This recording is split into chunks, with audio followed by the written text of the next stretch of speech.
Hi. Hello. Welcome to Passive Pixels, a media catch-up podcast. This is another special episode. You spoiled bastards are getting another one. Yeah, I know. Yeah, let them know. I can't stand a single... No, actually, I'm not going to go that mean. First off, Whiplash. That's going to be the topic. You already read the title. Congrats. You know how to read. I'm very proud of you. We've got one person to my front. His name is Jose. Do you want me to even say your last name? That is okay if you say no. That's fine. Go for it. We got one of the best clarinet players in the state, at least at some point. Look, I don't care about your face right now, okay? If you're disagreeing, take it, all right? One of the best clarinet players in Texas, Jose Bazan. Right. Magic man. The voice you already heard, that was him. And then to my other side, first name and last name? Okay, cool. All right, that's the thing. I had to be sure, okay? I don't want to dox people. Nah, you good. We've got the sole primary owner of Cookwood Studios Recording. Man, I already screwed up the name. What was it? You're good, bro. You're good. It's Cookwood Recording Studios, and yeah, thanks everyone for coming through, man. It's definitely an honor for being here, man. Hold on. Cookwood Recording Studios. The only CEO to Cookwood Studios Recording, Jonathan Martinez. The man himself, he's over here. He's providing his set for us to record. Why do you think I sound cleaner? Why do you think any of us sound clean? It is by the grace and goodness of this man's microphone. So I'm going to need everyone who messages me about this episode to thank not me, thank him. Because what a God bless man. What a God bless man. We're here to gather and talk about Damien Chazelle's opening movie. We're not going to be talking about Guy and Madeleine sit on a bench, okay? Shut up, all right? We're not going to go that deep. We're going to be talking about his masterpiece, Whiplash. Whiplash, movie came out in 2014. If you haven't seen this, I'm going to judge you.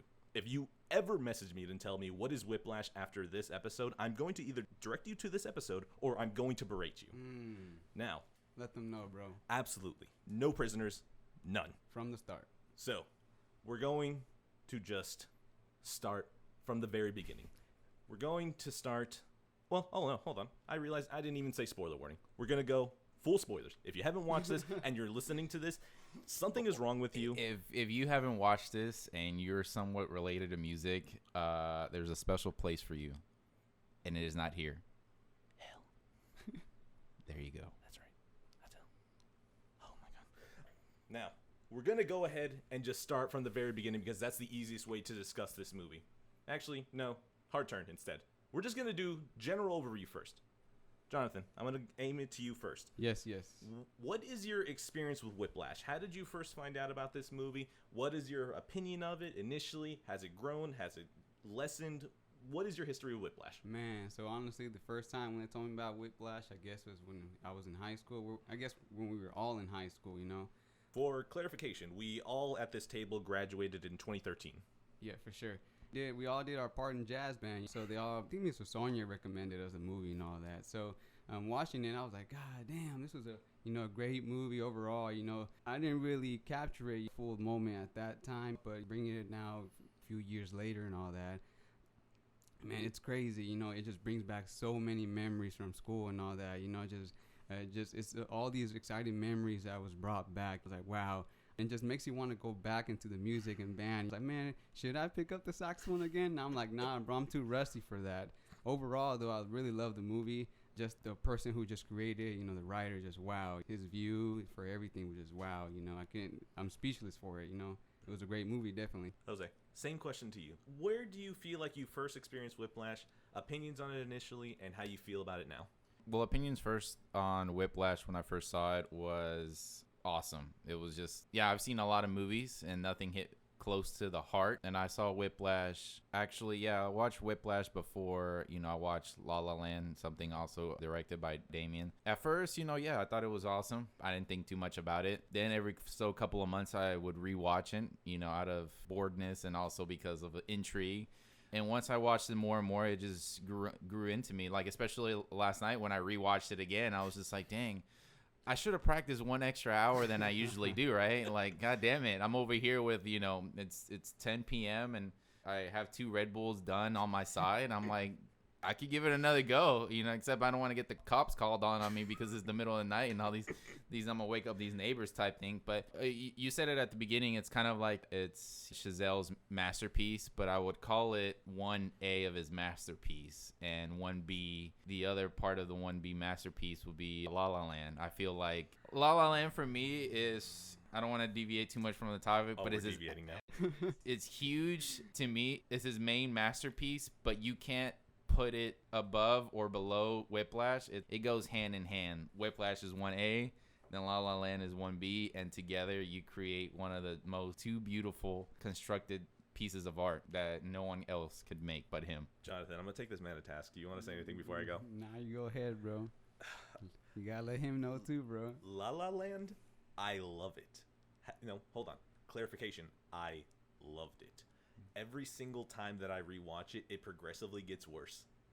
It's a huge problem where I will watch the first half of that movie, love it, I'm loving the entire vibe of it, but then basically it stops being a musical, it becomes a subpar drama, and it isn't until the very ending that it saves that entire movie for me. I would say 1B is First Man. Now, there's two things I'm going to get out of the way. Well, hold on. There's one that's relevant. I'm going to say right now that Damien Chazelle's three movies, Whiplash, La La Land, and First Man, all three of those movies, I've unofficially called them the Obsession Trilogy. All three of them are about people who are so obsessed with their goal and are up to a point where they get self-destructive to get what they want. Whiplash, that man is bleeding out of his hands profusely that I'm pretty sure he's died 3 times over if you counted up the ounces of blood that he lost. Between Ryan Gosling and Emma Stone, both of them sacrificed the one that they love to get to where they want to be. First Man, Neil Armstrong, literally to get peace and quiet, went to the fucking moon. Okay? Now, that's the thing. I would take First Man over La La Land I'm about to give this man a heart attack. Bro, you Do gotta it, let do him it. know too, you bro. know. Do it. I have not yet watched First Man because I have had so many reservations. For me, like whenever directors that I love and adore and admire, Damien Chazelle is up there just because of those two movies I just mentioned. Same. Then when it comes to First Man, I've seen the trailer a million times. I've seen little short clips, and it gets me intrigued. But for me mentally, in order for me to sit down and properly understand and view this movie, I have to be in a certain mood. And I guess lately, like with everything that's been going on, I've been in various moods that I watch something new and I'm like, okay. So I feel like if right now I sit down and watch First Man, I'll probably not be very fair to it or not understand it clearly. But it is on my list that I got to watch by the end of the month, because after rewatching Whiplash last night, I was just like, I had a whole new perspective of Whiplash. And I'm like, I've seen this movie 20 times. I've seen La La Land about 30 times, but I have a lot more deeper understanding now of Whiplash than I did the previous 19 times I've watched it. First Man just went to like number 10 in my radar of movies I gotta watch this month to like number 2. I can tell you right now, First Man is more musical than you. And I believe it because it's different. Justin Horowitz, I think Justin Horowitz or Justin Hurwitz. I'm not too sure which one. Hurwitz, yeah. Hurwitz. Okay, we're gonna say Justin Hurwitz. The thing is that with Justin Hurwitz, that man composed all 3 of them, and his hand shows. And I can tell you right now, there are some scenes that are just as musically beautiful as in the first 2 movies, and then there's one scene in particular that has possibly the most horrifying use of sound I've ever heard. I can hear it in my head right now, and imagine if you could hear the Kill Bill siren, the Yeah. Imagine that, but it actually strikes fear in you every time you hear it. Like, imagine if you actually walked into Beatrix Kiddo from Kill Bill, and you actually hear that when she's at your door. That's the exact amount of fear I hear when I think about that sound effect in First Man. No. Cool, everyone. Thanks for joining me for the Damien Chazelle podcast. Okay. And Hurwitz. Hey. Oh. They come hand in hand. Look, they were college buddies. God bless him. I'm so sorry, Justin Hurwitz, that we didn't give you the attention you needed, okay? So, God, I really hope those 2 worked hand in hand for whatever their next movie is. Okay. Now, back on topic. This is going to happen way too often. This is going to happen way too often in this episode. Okay. So, Whiplash. At least to answer the same question that I posited. I think Whiplash I didn't actually find out about until early 2015, because the movie came out, I think, in 2014. It was probably a wide release by that point, and it was starting to get buzz for the Oscars. Mm-hmm. And what I remember specifically is that most of the YouTubers that I would watch, specifically Screen Junkies, they always do a whole bunch of like, oh, who's going to win this? Who should win it? And then who's actually going to win? And one of the few times that they agree that it's one answer, it's when you know it's something special.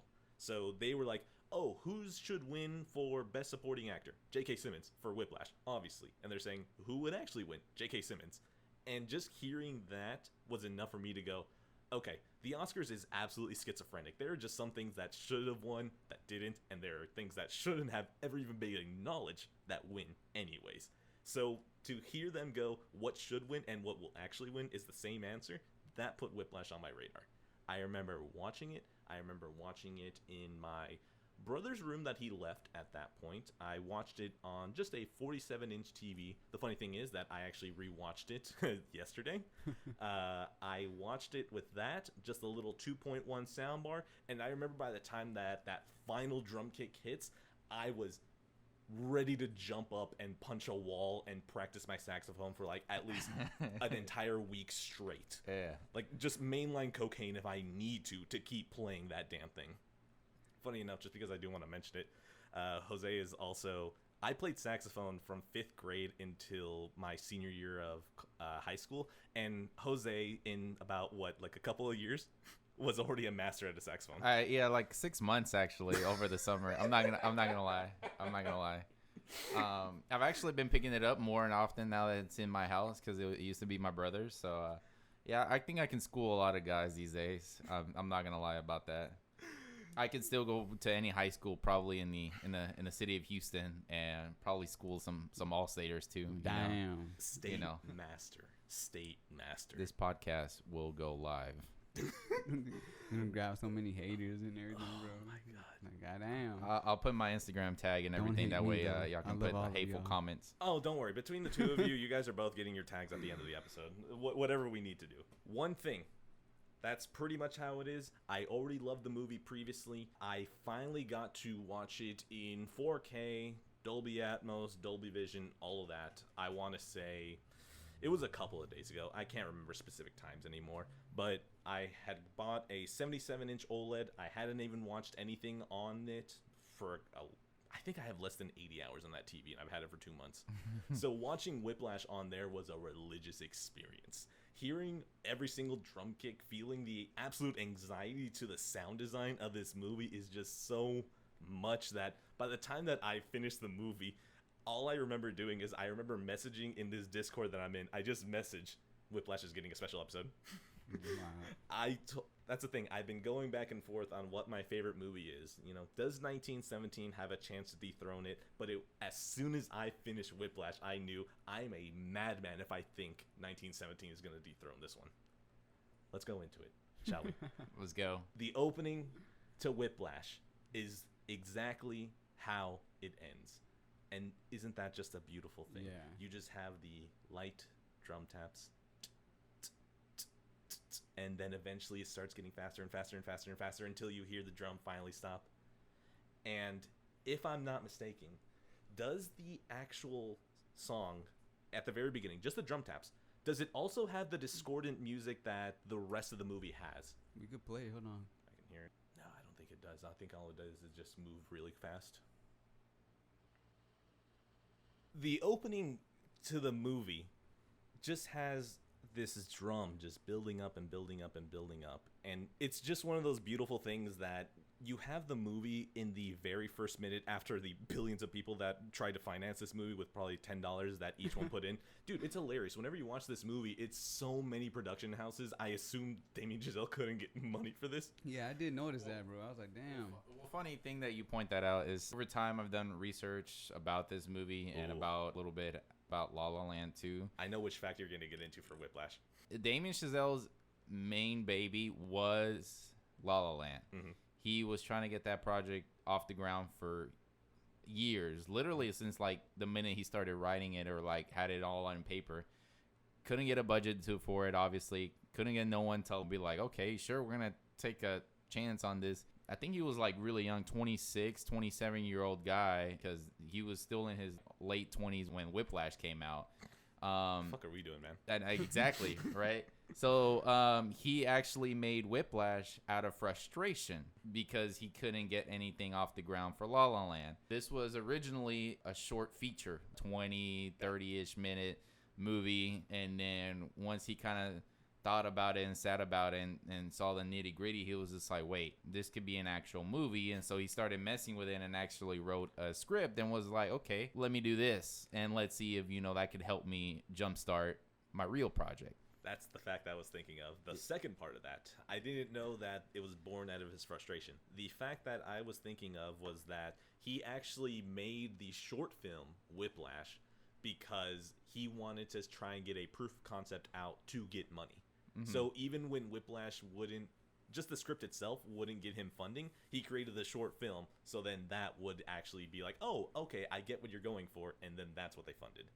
Yeah. But man, I can tell you right now, just the opening, not only does it echo just the end and then take it a step above, I honestly love the echo between the slow drum tap to the speed up, matching the exact same thing that happens in Caravan at the end of the movie.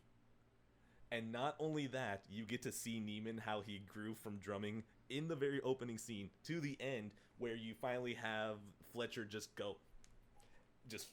flick it back and forth, and the man starts hitting this bass pedal like no tomorrow. Oh my god. Well, I think at the end of the day, Damien Chazelle in this movie is Terrence Fletcher. In the end, Damien's baby was La La Land, and in the movie, Terrence Fletcher was just trying to create the next Charlie Parker, trying to create the next best thing. The next Singing in the Rain. And, he knew when he saw Neiman in his own twisted way and was trying to push him. And so, in a way, Damien is Terrence Fletcher, and in his own frustrations is showing it in the movie where, like, I'm going to push you to really get my true work out there. But, I mean, I'm sure he had some idea, but didn't have a whole 100% idea this is going to be a hit. I still can't believe the performance that J.K. Simmons put into this movie. And Miles Teller. I didn't like him back then. Now I do.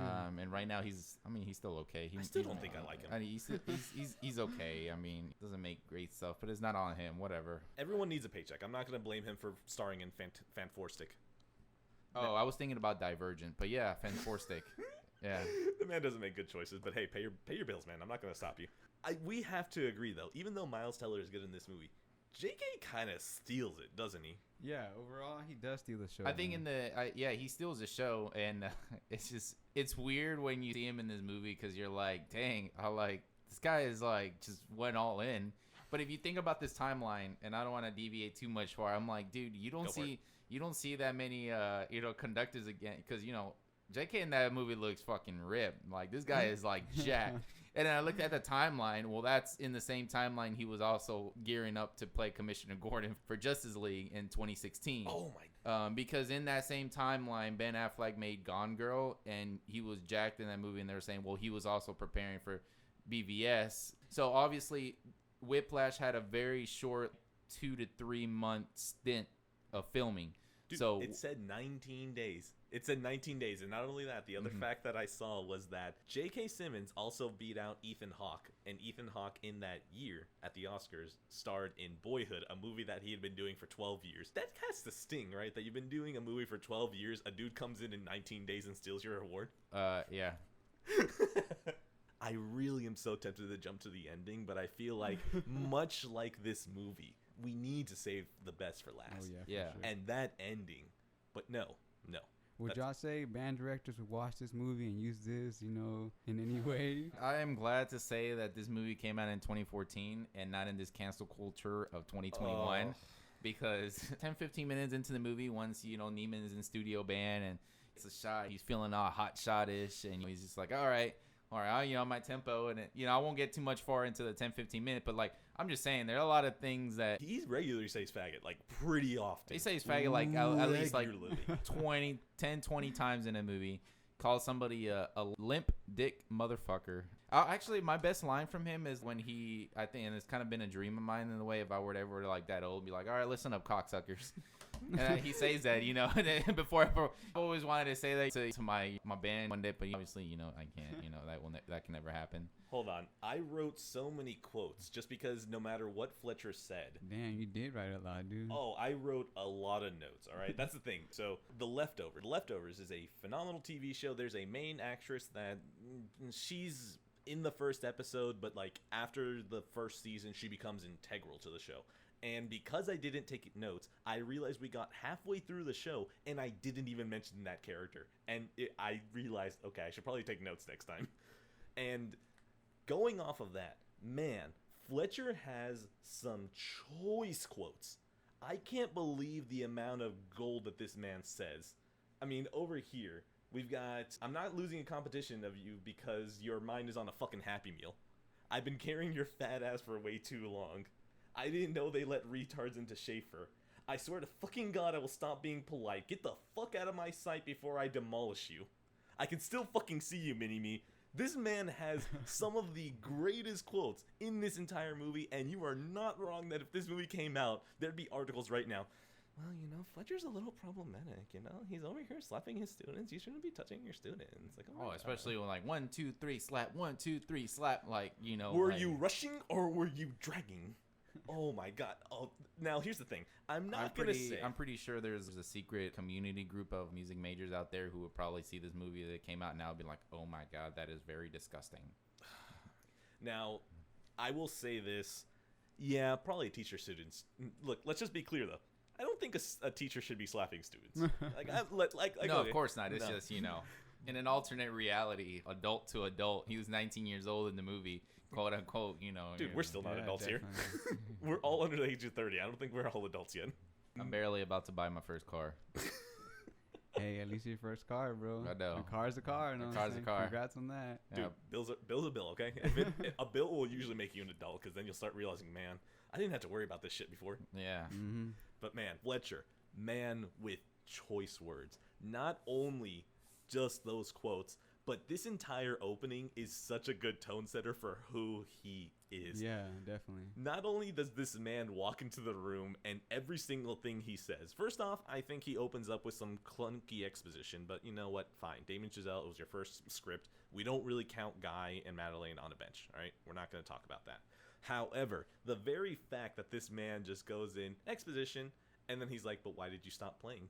And as soon as he stops playing, he just picks it back up and goes, did I tell you to keep playing?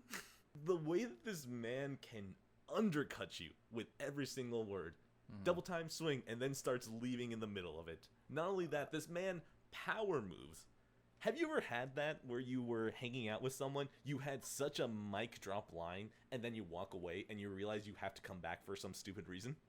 Yeah, I think that's me. Like every time I say a sarcastic comment to every other thing every 10 seconds, and you're just ready to walk away. And you're like, shit, I didn't close out the register. Fuck. Let me go back. Yeah. But this guy, man, not only, you know, of course, all the stuff he was saying, you're like, man, what so much power, but the way he was acting too, you know, throughout the whole movie, it just went with each other so well. In the beginning of the movie, old dude, Miles is playing the drums, and he walks in, finds him, and he was like, you know, telling him what to play double time, whatever, and he's trying to go as fast as he can, and then he looks up, and old dude's out, and then he comes back, oops, forgot my coat. And you're like, oh, snap. I can't believe how even more insulting his mistake is.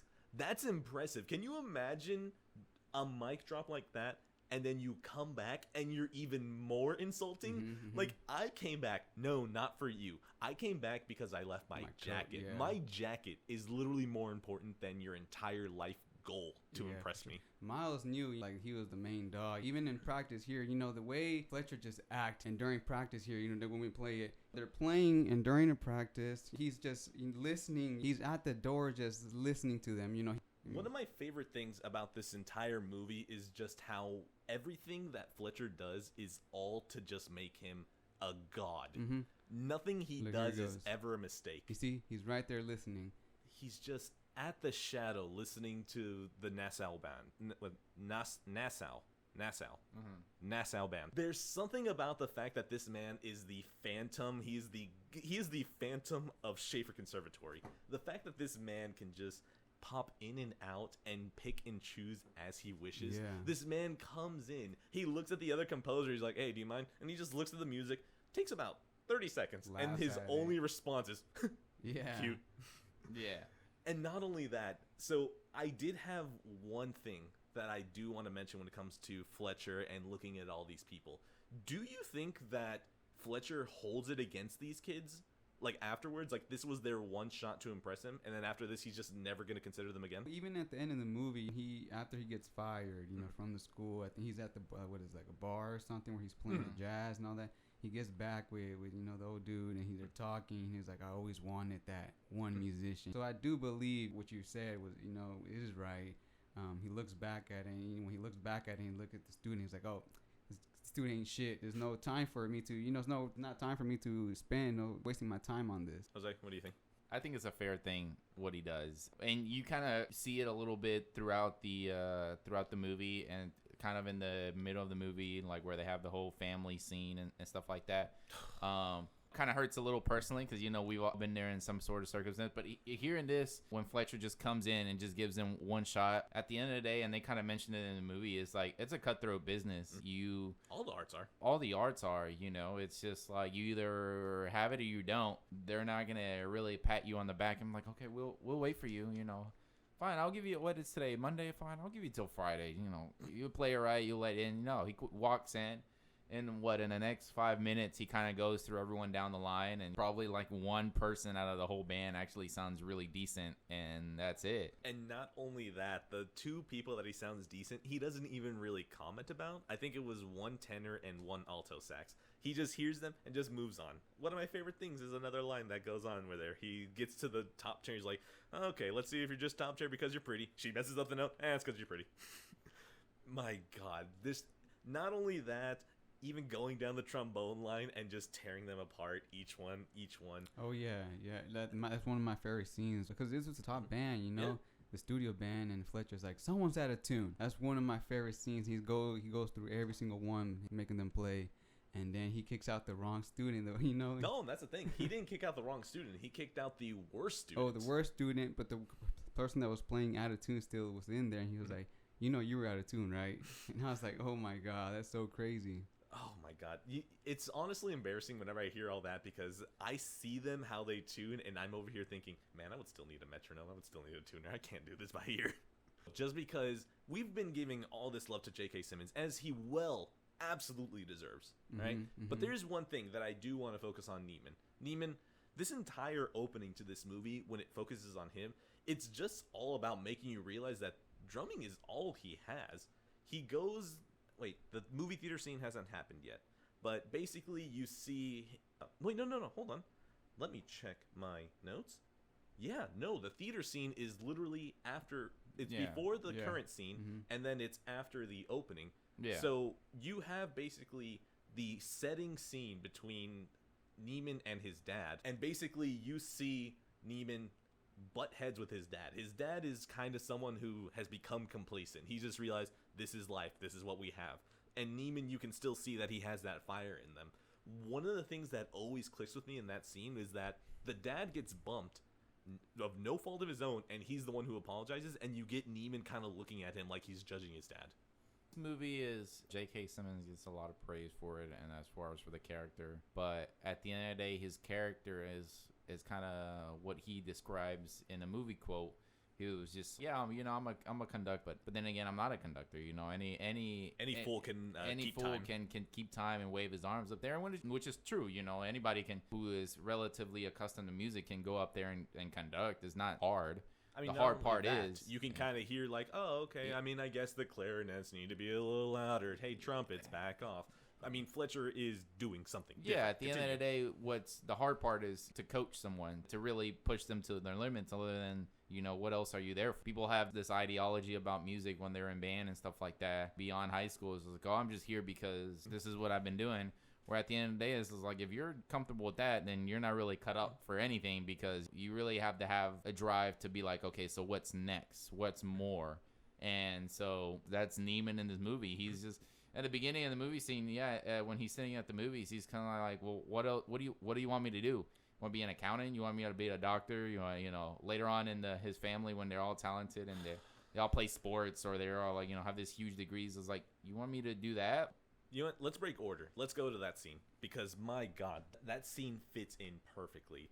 So just because I do want at least the transitional scene, I like what Neiman asking out Melissa Benoit means for the movie, just because it's something that you realize that Fletcher's approval gives Neiman confidence. Oh yeah. I just want to hop there just to set that up before we go to that dinner scene. That dinner scene, there's no way that Neiman, before getting J.K. Simmons' approval, says the exact same things he says in that dinner scene. Just the way that this man can cut through them. The Model UN kid just says something. He's like, oh, wow, you pick up quick. Are you in Model UN? Like, he just immediately cuts him down. And then the next one goes, oh, you think you're better than us? Come play with us. And then he goes, 4 words you'll never hear from the NFL.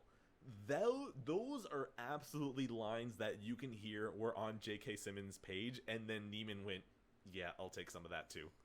This movie is more like it's just Neiman unleashing the beast he has inside. And somehow, in a twisted way, Fletcher sees that when he's watching him from the hallway. And it's like, this guy has a monster inside of him. And you know what? I'm just going to take my knife out the way I've always been doing for X amount of years that I've been doing this to people and see if I can finally get it out of somebody. Because this guy has the raw enough talent to pull it off. Not even talent. Like, you know, it's just like the determination. You know, at the end of the day, like, you can have all the talent in the world, but you can put in more work and stuff like that. And you're not as good as the guy who actually just put in the more work and has the more determination. And that's what Neiman has. Yeah, is he talented? Yeah, he's been playing since, obviously, he shows that little clip in towards the end that since a little boy. Like, hey, hey, Dad, you want to hear my rudiments? You want to hear my paradiddle? Probably like a paradiddle. Yeah, he was like probably like looking like 5-6 years old. It's like, dang, I didn't know how to do a paradiddle until my 3rd year in college, and my left hand is like Dad's retarded 5. as fuck. You know, Dad's looking at him. You like, know, fuck. his dad's looking at him like, yeah, paradiddle, son, good job. I'm gonna keep failing to write my novel. Yeah. So, and you see it throughout this movie, his eyes when he's playing, and he's just like looking at him, and it's like, I want to kill this man, but also, like, thank God for this man because I am, you know. Okay, you know what? I was going to save this till the end, but I feel like I have to say it now because it is a huge way of what frames the way I see this movie. This movie's a tragedy. This movie is a tragedy. Going off of how Greeks used to categorize 2 movies, they used to either categorize it as comedies or tragedies. And what it really came down to was the ending. Is it a happy ending? It doesn't matter if the most depressing shit came up before that ending. If it has a happy ending, it would be considered a comedy. But if you had something that could have been the happiest shit ever, but if it ends sadly, that's considered a tragedy. I contend that this movie is a tragedy just because Neiman plays right into J.K. Simmons' hands. Even if that is the exact same goal that Neiman wanted, the entire time Neiman is trying to fight a way against Fletcher. But Fletcher, at the end of the day, is the one who has the last laugh because he got exactly what he wanted, which was another Charlie Parker after Sean Casey killed himself. I wouldn't say he got the last laugh. I think, yeah, he did get the last laugh. He finally got what he wanted, but I think Neiman, at the end of the day, got what he wanted at the end of the day because he told his girlfriend at the time, he was just like, well, we can't be together because I want to be great. And she's like, well, aren't you great? He was like, well, I want to be one of the greats. Mm-hmm. And that right there, it just, me personally, that's where it hits me deepest because, you know, you're sitting there and you're just like, and, you know, we can dive into this much further down, but like, there's a special kind of, this movie is kind of like a love letter to music, but not really to music, but to passion and drive. Yes. And at the end of the day, love is just a feeling. So love goes away. So as far as human interactions, he in most ways kind of resonates kind of like how I feel about things. It's just like love between like me and like, for example, if I was Miles Teller in that movie, I'm like, okay, like I would have done the same thing. Like, you know what? Like I want to be one of the greats. And I feel like you'll just hold me back. And at the end of the day, because if you fast forward towards the end of the movie, he leaves. He doesn't play drums at all. Mm-hmm. Right, and he realizes he's like, well, I cut off my emotional cord, rightfully so, because I love music and music loves me. Because at the end of the day, here we are in this room, and what's the one thing that hasn't let you down so far has been music. Music doesn't really let down a lot of people. The way I see it is like, what keeps people from doing things? Music. What helps people from depression, sadness, or keeps them happy? At the end of the day is music. Mm-hmm. So like when you're a musician, you actually tap into those inner feelings and vibrations inside your body. You see that and you're like, okay, after that whole accident or stuff like that, he has Fletcher fired, blah blah blah. Then he, he's doesn't play when he's not playing drums and he's just seeing his dad. You see that emptiness in his face. He's lost, and I've been there before. I connected with that because I've been there before. You're lost when you're that certain amount of time without doing what you love the most, and it's funny because he had his drum set locked in the closet when he reopened it. So you can kind of foreshadow that in the back of his head, that drum is like, let me out. Oh, let me out. That drum kit has been in the back of his head this entire time. Yeah. So, and then you kind of flash forward because I also have had this experience before. He's like, he looks at his content. He's like, oh, maybe because now that I don't have drumming, maybe I can tap into my emotional sensor that I cut off. Thinks about calling Nicole, but then doesn't. But then when he finally gets that shot again to play, because Fletcher, when we can get into this later, Fletcher again gives him that emotional courage. It's like, hey, bud, come on, man. Like, it's JVC, man. It's JVC. I'm different. Like, I'm not in Schaefer anymore. Like, you saw me playing at the bar all cool and chill. Like, he gives him that confidence boost. So, like, when he gets that confidence boost again, then he tries to think, okay, now I'm going to call Nicole. He calls Nicole. And he's like, hey, girl, what's up? I'm playing this JVC thing. I thought you could come by. Well, let me ask my boyfriend. Is that knife? I've been there before. Is that knife? That love knife? And then in that movie is like 10, 15 seconds where he stares off, and he is just like, I'm an idiot. I'm searching for love in the wrong direction. When in the end, love is right there. It's where I sit down and I can express and be who I am, which is those drums. Right, so once he discovers that, then he goes and plays, and before Fletcher embarrasses again. But at the end of the day, one of those people is just like, because I'm in that same stratosphere in a way where it's just like, look, there's nothing that stands between you and music if you're in music. Or at the end of the day, once you get from the end of the movie, nothing stands between what you and your passion is and what you're willing to get to it. Yeah. It's funny because, first off, God, am I glad I had you on. God, I can tell you right now. Because for me, the way that I read the whole Nicole relationship in this movie, right? We have the first confidence boost where, well, okay, let's go chronologically almost every single scene that Nicole has a part in. The first scene where you kind of establish, okay, she's the girl that he likes. 2, asking out. 3, the date. 4, the breakup. And then 5, the I have a boyfriend scene. So I read this more as, 1, the first scene is supposed to show you Neiman kind of doesn't have confidence. The second scene where he asks her out, the whole point of that, at least from my perspective, is that is to show that the music and Fletcher gives him confidence enough to be able to ask her out. The third scene, I think, is more for him to realize that Nicole is a little bit more of the same cloth that his dad is cut out of, where she doesn't really know what to do. And honestly, that's completely fine. There's a lot of people who don't know what they want to do. And the problem is that Neiman is so dead set to know what he does. This man is 19 in this movie, and he's so dead set on he knows what he wants to do, that seeing Nicole is enough for him to go, this is scaring me a little bit, but he's not in the deep end enough to be ready to go, I am all about music. I'm still going to keep this as kind of mentally a backfall if for some reason music doesn't work out. I can still be a normal person. Yeah, at the end of the day, he doesn't want to be like, look, I'm carrying myself to the sun. I'm not going to be like Icarus and fly too close and burn myself down, which he kind of did in a way. But he did. But I'm carrying myself every day. I'm carrying myself up to the heavens. But I'll be damn sure that if you don't have your own set of wings and flying with me, I'm not going to drag you with me.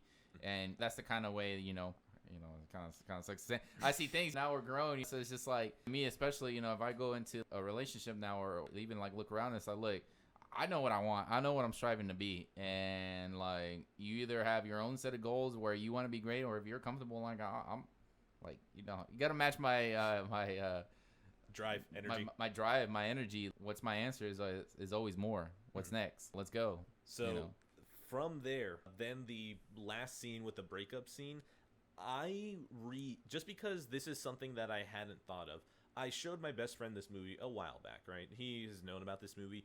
I remember him saying that he appreciated it, but he didn't like it because he is such a family-focused person that to see Neiman completely disregard his dad and his girlfriend is something that was so off-putting to him that he was like, look, I understand it's a good movie, but that is just one thing that you don't do. He was like, you don't cut off loved ones. And it's something about that kind of colored me, even though I can completely relate to the whole drive thing. Because I know that I can get obsessive about the right thing. So I have a little bit of that tendency in me as well. But I can understand his concern with the movie, how the movie basically kind of, that's how I feel like it's a little bit of a tragedy. Because this man is so ready to cut off his dad, who, even though we can call his dad, I don't think his dad is good. He's trying his best, but the very fact that his dad undercuts him at that dinner scene and says, oh, did Lincoln Center call back? Even after he throws his son out to the wolves on that one. Mm-hmm. That's where he showed his true colors. Because throughout the movie, he's kind of more like the pat in the back. I was like, okay, man, like, all right, son, like, I'll let you do, I'll see. In the back of his mind, he's like, I know he's going to fail. Mm-hmm. I know it's going to happen at one point. And at that dinner scene, he's just like, he's had enough of him trying to, prove that studio band and all that stuff is the hierarchy of what everybody else has on the table. And he's like, oh, well, the Lincoln Center call? I'm just like, well, first of all, sir, I had to pause it, and I kind of wish I could scream. I was like, first of all, this man is 19 years old. Okay. If he were to get even a sniff of Lincoln Center, that would be like a world record. Yeah. Like, chill out, sir. I feel like I haven't given you any airtime, dude. Oh, nah, bro. I'm over here checking levels on the audio and everything, bro. Y'all continue, bro. For sure. No, that's the thing. You're here, too. If you have anything to contribute, feel free to jump in, man. Yeah, one thing y'all were saying at the, just a few minutes ago, y'all were thinking that, Neiman got his thing, and, he got what he wanted at the end, Yeah. In my view, I see that they both got what they wanted. Because Fletcher at the end just wanted, like, that pro musician under his name, under his belt, I raised this guy. So overall, at the end of the movie, I saw that they both got what they wanted. Probably not the way they wanted and intended it to or viewed, but somehow got what they wanted at the end. Oh, look, my dog just came in. But yeah, dude. You want to talk Whiplash? Like, he loves Whiplash, bro. He loves music. Every time when I'm in the studio making music and all that, especially when I'm making beats and the 808 is hitting, he loves to sit right underneath the subwoofer. I don't know what it is, but he just loves music too. Dude, I like the vibration, and I'm almost 5'10". If I was that small, to hear the feel vibration of a subwoofer, ooh, that's a massage right there. Yeah, dude, I guess so. But yeah, dude, going back to Whiplash. Yeah, so at the end, just to finish with my point, I think that they did get both of them. They both got what they wanted. Since that's the direction we're going, Jose, do you agree with that? Basically, both of them got what they wanted at the end? Yeah. Okay. I think at the end of the day, Fletcher wanted, like Jonathan said, hey, I coached this guy up. And I feel like at one point in my career, I want to be the same. I'm not going to say I want to be. I know I will be that kind of person. I was like, I want this. I want to coach a student or an army and be like, hey, I was a puppet master behind all this. But at the end of the day, too, for Neiman, he got what he wanted because, as you saw that last scene, his dad is peeking through the door and his eyes just like, it's like, whoa. Like this whole time, he was like, what, 19 years of life, and I'm finally getting to understand. I was like, wow, I can't believe I tried to stifle this and undercut my only son. His mother has never been in the picture, and it's like he saw an angel, basically. Not only that, he saw an angel whose wings he was trying to clip. Exactly. Yeah. There you go. Perfect. Probably felt bad at the end. I can tell you right now that hit, just because we're, fuck order. We're going to go wherever we want. So Neiman was basically what the Phoenix movie should have been for X-Men, This man rising from the ashes. Rising from the ashes and being the most destructive power force in the industry. Every single time. Take note, Simon Kinberg and Bryan Singer. You missed a huge opportunity. We'd never want to see those movies ever again. Both of you stop taking notes and get out of Hollywood right now, okay? We do not want you anymore. They're terrible people. Absolutely. Let them know, bro. You know what? That's the thing. Even before Bryan Singer just was brought up on a whole bunch of sexual charges, even before that, I didn't like him. Right off. I didn't like him. Man, we really went off topic. All right, back on. Back to Whiplash. Back on. So, what? Oh man, where were we? At the topic. The ending. Yeah, I remember. The ending. Okay, so the thing for me about that ending is that yes, both of them get what they want, but I almost feel like it's a bit perverse just because Neiman gets what he wants in the same way that a relapsed crack addict gets drugs. Because there's something about just that high of being able to perform like that and to be addicted to Fletcher's approval. I get that's exactly what he wants, but that's a toxic relationship. It is, but it's also like after me seeing it, I kind of felt like I was being held back myself by Corona these days, because if it wasn't for this, I wouldn't have had this whole year-long break of not being able to perform in front of a stage, And seeing that, I'm like, dude, how do I, like, after a whole, you don't just take a whole year off and of not being able to perform on the big stage and feel, that's a whole different adrenaline rush, especially for me. It's just, I'm itching to get back and playing that, but Corona and all this stuff going on in the world, it's just like, I want that. You miss that feeling. Damn. And like you said, it's kind of like a cocaine rush in a way, not like I've ever had cocaine before, but like we have to clarify that no one at this table has done cocaine. I've never done any kind of drugs in my life except for Tylenol and Advil. The funny thing is, I've actually never drank.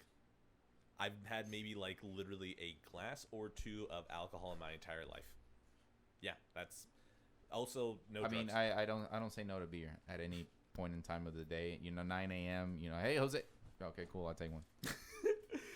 Man, so that's the thing. Considering how that is, the very fact that Neiman is so self-destructive, that's what always colors that ending. That ending is triumphant as hell, but it's so hard for me to separate that from just this man got into a car crash that should have probably indisposed him for a little bit, and then he still went 5 blocks to go and keep trying to play because of Fletcher. You know what I got from that scene? I was just like, why didn't you wipe your blood before you walked in the stage? No, he did. He did. He still had blood in his whole face. No. He did it shittily. That's the thing. Oh yeah. He did it like that's the thing. He was already 2 minutes late by the time that he got into the car crash. So when you see him on stage, you can see that this man probably was like literally licking his hand to clean off the blood. Like he did what he could, and that's where I feel like it's toxic. This man got into a car crash and he still kept trying to do it because of the need for Fletcher's approval. And either it's the Fletcher's approval or being able to drum to show off that he can do it. It's funny because like when you say this, because there's 2 quotes that stand out to me about this whole movie. I won't mention the second quote yet because that kind of explains the overall of the movie. Yeah, we're dude, good job. Look, if we can already touch the ending, good job is something that we're ending with, okay? But the first quote that I'm gonna use is obviously from the poster right in front of me. The Joker from The Dark Knight says towards the end of the movie when he's dangling from the building, he say, madness is like gravity.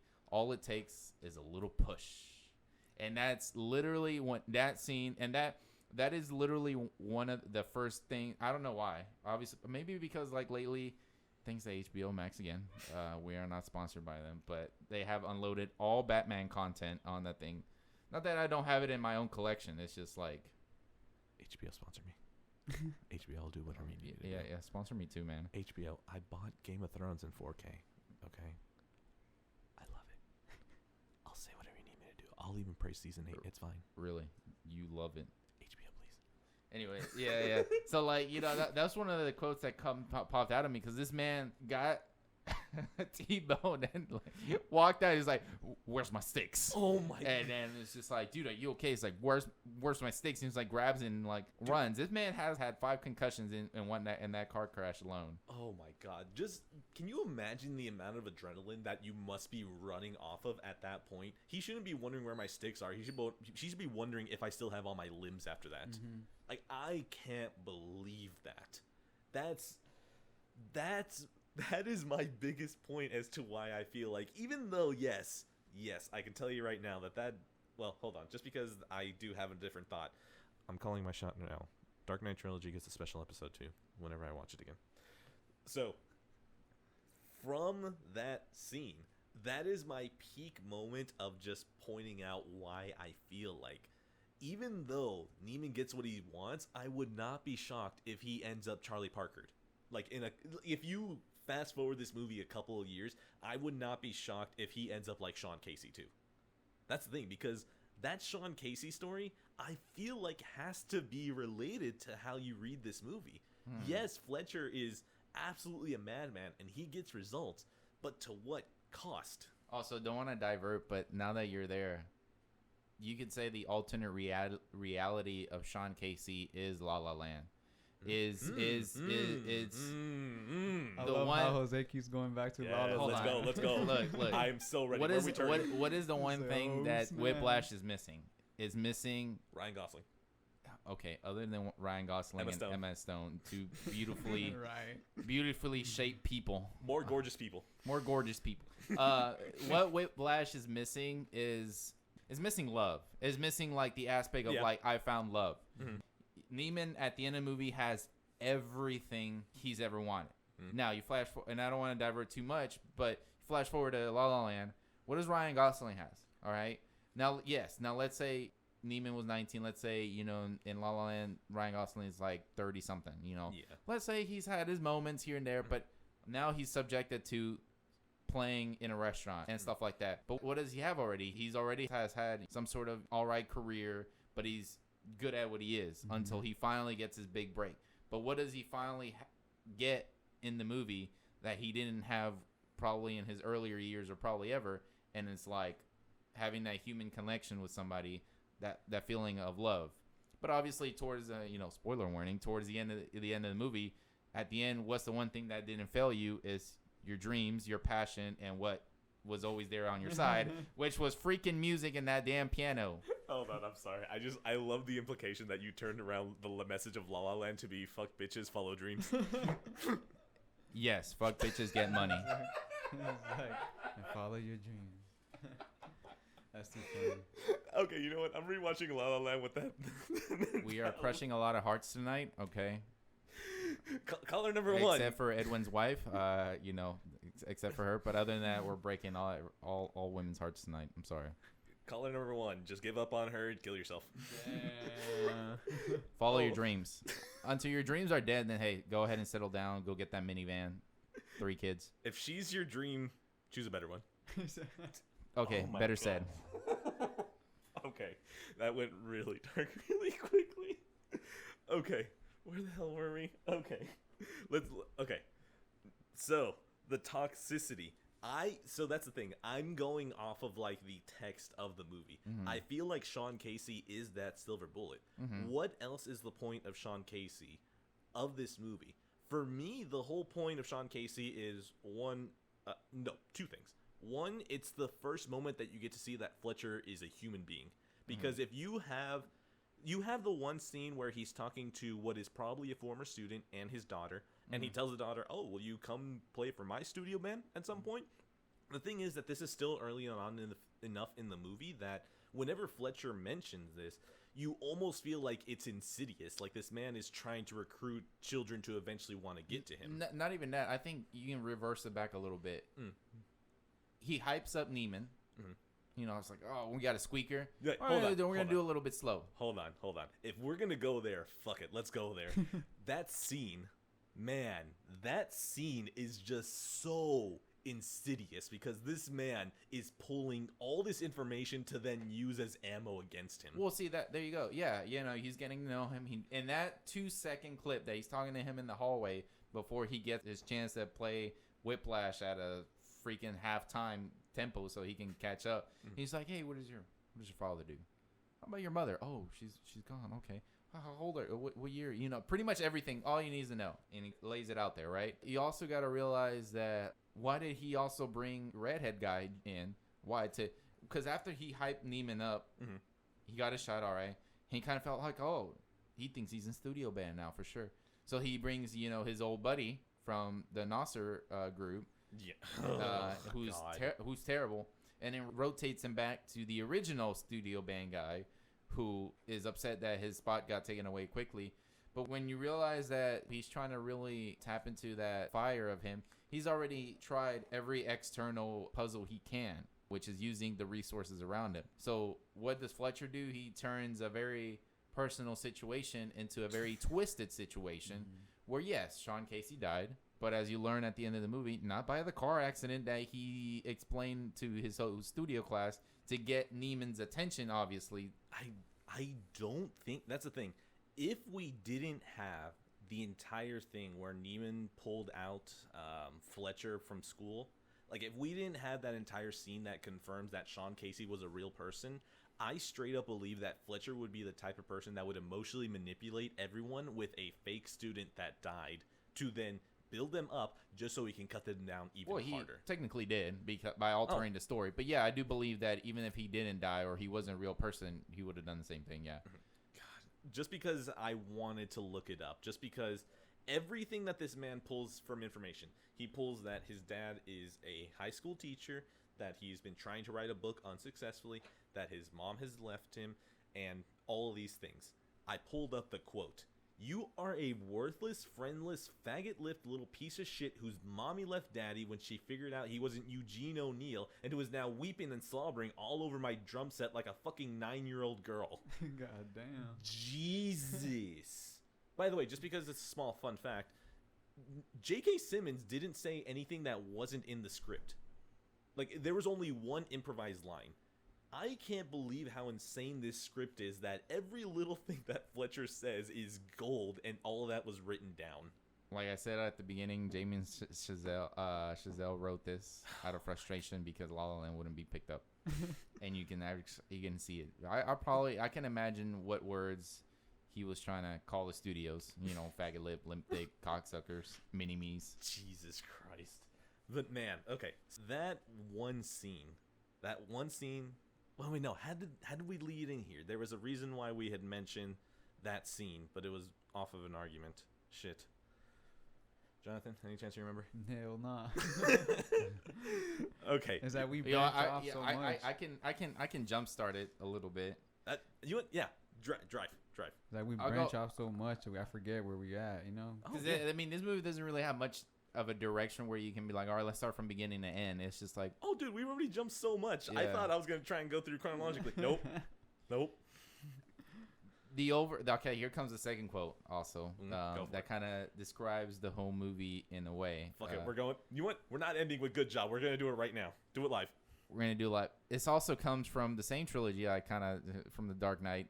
But it comes from The Dark Knight Rises, also from the end. Oh, never mind. Okay. And honestly, it was very weird because this is the first quote that jumped out to me in the first 20 minutes of the movie because it kind of reminded me what this movie was again because I haven't seen it since 2020.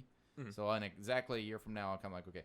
So this is obviously not a fan favorite from that movie, but is the quote that starts, you see, it's a slow knife, the knife that takes its time, the knife that waits years without forgetting, then slips quietly between the bones. That's the knife that cuts deepest.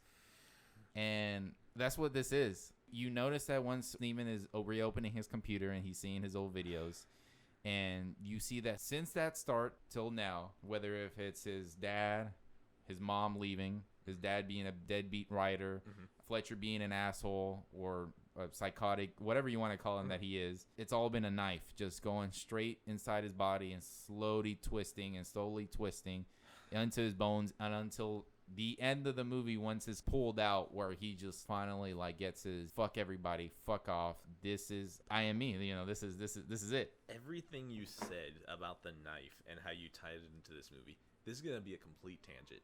Have either of you guys seen the movie Waves? No. Oh man, everything you just said that you described about the knife describes Waves. The entire first half of the movie is slowly pushing a knife into you, and all you can do is watch, and then the entire second half is just watching yourself bleed out. Like, but that's another time. But man, Waves is basically everything you said. Yeah. But man, okay, so you're not wrong.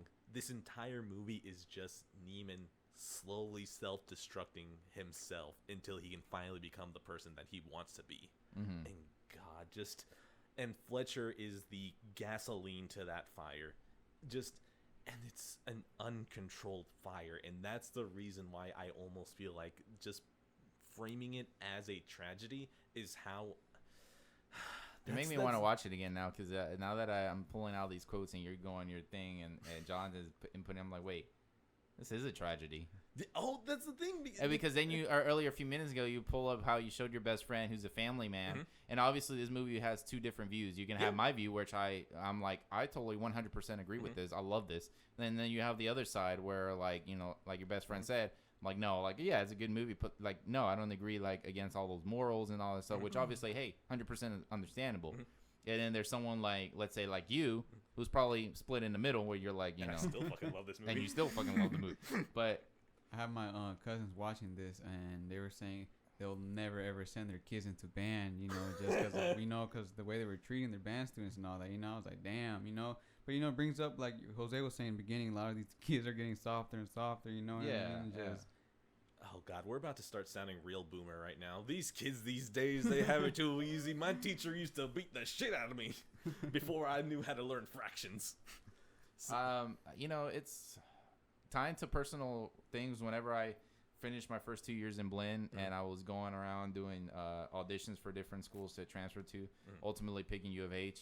I did a lot of auditions, and I'll tell you this, that like there were some schools I will not name because after I auditioned, I was just like, yeah, this professor I'm about to have for clarinet, they're too soft for me. Like, I need somebody who will be like Fletcher.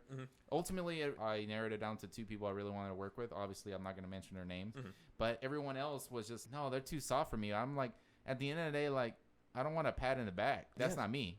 I think I've had enough pat in my back, and that placates you, and that kind of keeps you comfortable. And I was like, at the end of the day, I don't want to be comfortable. Like, I want to walk outside right now and like yell and then like scream, probably go hit the gym and like punch a punching bag, and then come back 30 minutes later, I'm like, okay, I'm ready. 2 things, just because that did remind me. One, I totally understand the placation, and I think that's why I also like this movie.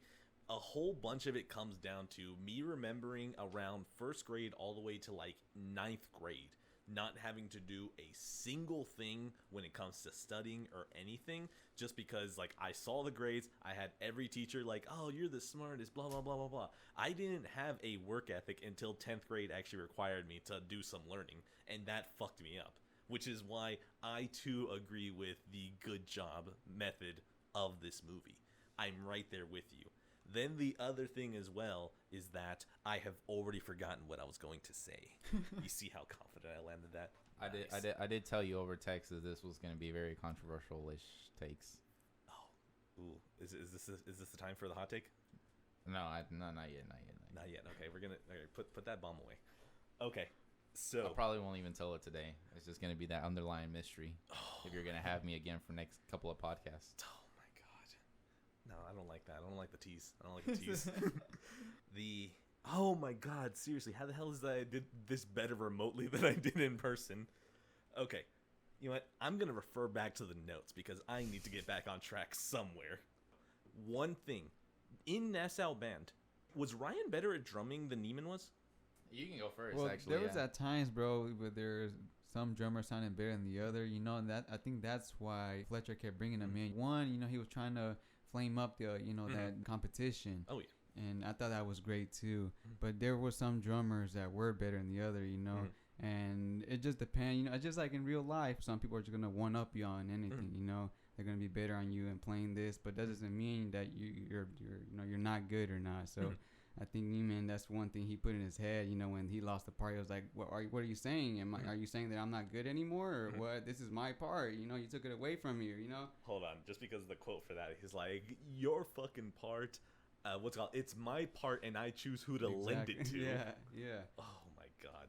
Okay, now that we're leading into that scene where he's just trioing between the 3 of them and just rotating between drumming, I'm not gonna lie, I think Connolly actually drummed the best for a little bit there. Same. Like, he was nailing it. I think Connolly was, for the Nassau Band, was the perfect drummer for that atmosphere. Yeah, he was just a perfect drummer for that atmosphere, because obviously it proves that point when Fletcher comes in, makes everyone play one by one. You're like, well, yeah, you know, Neiman had no purpose of playing, because if Neiman was playing in that band, how long does it take for him to just be disinterested?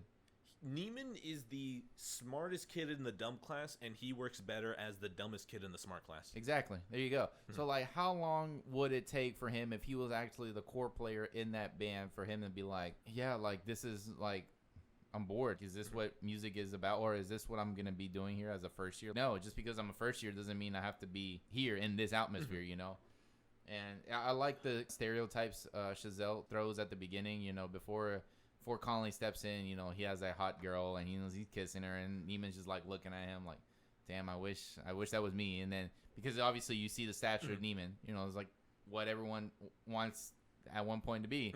And then there's Neiman, the dorky guy. Then he goes over to studio band and he's the bench player for this guy who's obviously really good, but like every other person or like stereotypical pyramid, I guess, has later on you see a medical condition. So I feel they throw out all the musical stereotypes there in a way that you experience in band. You got the jock, you got the one that everyone loves, has a hot girlfriend, whatever.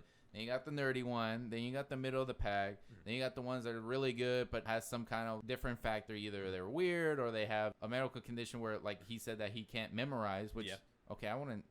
Look, I'm not going to shit talk him because I can tell you right now, my memory is just as bad. No, okay. I'm not shit talking him either because, I can pull out my notebook that's in my car. I sometimes, or even my notes in my phone. Everything I think about, I probably write it down because, like...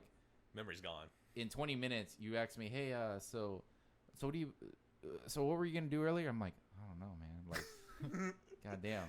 That was probably something simple, too. Dude, it's funny. It didn't take until playing at least what we did in high school over and over and over and over and over and over and over again for me to finally actually learn those charts. And I can tell you right now, I was still like in the back of my head, like this is only becoming second nature because of how many times we play it. But as soon as we got a week out, and if we hadn't touched that music, I was not going to remember. No, and that's me now. Like, if I'm not, and that not just with music, it's with anything. Like, unless I'm not reading something, watching something, or doing something every single day for at least a week straight, then I'm not going to, like, memorize it. Like, I don't have that I don't have that fantastic memory like I did when I was 15 where, like, I read a whole book. I'm like, oh, yeah, like, in chapter 12, like, this and this and this happened. Oh, you asked me what in chapter 12 was for, like, this book. I'm like, okay, so what happened in the beginning, though? Oh, okay, yeah. Oh, yeah, that happened already? Okay, this happens. But it takes me, like, a while to get... It's not like I don't remember. It just takes a while. You gotta give me a cues, Oh, that's exactly what he says. That's exactly what he says. Yeah. I'm going to need cues. And Fletcher just looks like, no, you idiot. I'm not doing that. Man, you know what's another thing that I realized about the first band that I actually wrote down, right? Do they intentionally make that bound sound worse? Like, I swear that they were sounding a little out of tune or off key. Yeah, no, I definitely noticed that. And I think that they made that for a reason. They made that Fletcher character, he's hunting for a good, good player. Like, he's going to weave through all these stupid players, the ones that are not good. And he's, looking at the one good player. And I think that's what makes it special. If you had all these great players at first, this one, second band, whatever it is, you have all these great musicians, Fletcher would not be there. Really, he would be there getting someone, but if everyone was where they are now, that one player will stand out. And I think that they made that for a reason. That could just be me, though. But that's the thing. I remember watching it, right? And I just kept listening to it, and I just kept thinking, this sounds just off. They're all playing the right notes. I think it might have been like a directing choice. Like, that's the thing. We hear, out of the three of us, I'm pretty sure I know the one that knows the least amount of music, right? So at least the way that I tackled this movie, I tackle it more from an actual movie viewing instead of from like a musician's perspective. And what I kept thinking was that there's a clear delineation between what the Nassau band sounds like and what studio band sounds like. When studio band first plays, whenever Neiman is looking through the window, they sound triumphant. They sound like they are hitting every single note as perfectly as they can. But Nassau band, the first time that they actually play all together, it sounds a little off. It sounds tinny. It sounds like it's intentionally being knocked down. So even if you don't realize it, your brain will realize that this band is lesser than. Also, just one more thing I do like. The entire opening of the movie is pretty much establishing that Neiman is pretty much shy, friendless, and all this. I love that whenever he walks by the studio band, the two girls are talking, and one of the clearest words you hear is pathetic. Just so then that gets into your brain that you hear pathetic. You're seeing Neiman, and your brain, even if you don't realize it, is connecting those two ideas together. Oh my god. It's just a whole bunch of small little things in the movie like that are so good. Man. All right, let me see if there's another question that I have, just because there's a whole bunch of things in this movie that I feel like are totally worth discussing. Bro, we'll keep on going and going with this movie. Oh, that's the thing, man. It's a great movie, man. Oh, I love this movie too. The Folder. Oh, dude, You read my mind, The dude. I was folder. gonna bring that up, man. That scene there, dude. You know when he loses the folder, I was like, how the hell do you lose the folder like in 5 seconds? And I really believe Fletcher did that to this most. I don't know, bro. Or but when that first drummer comes in, how did you lose your folder, my folder and all that? And then Fletcher's like, yeah, and then and then Fletcher's like, it's not Neiman's job. How does Neiman lose your folder? You know, it's your fucking folder. And You like, hand a "God calculator to a damn." retard. He's gonna try and turn on the TV Yeah, with it. yeah. And I was like, man, bro, Fletcher with all these, small words he says, and it just definitely brought out the character. Man, just so perfect.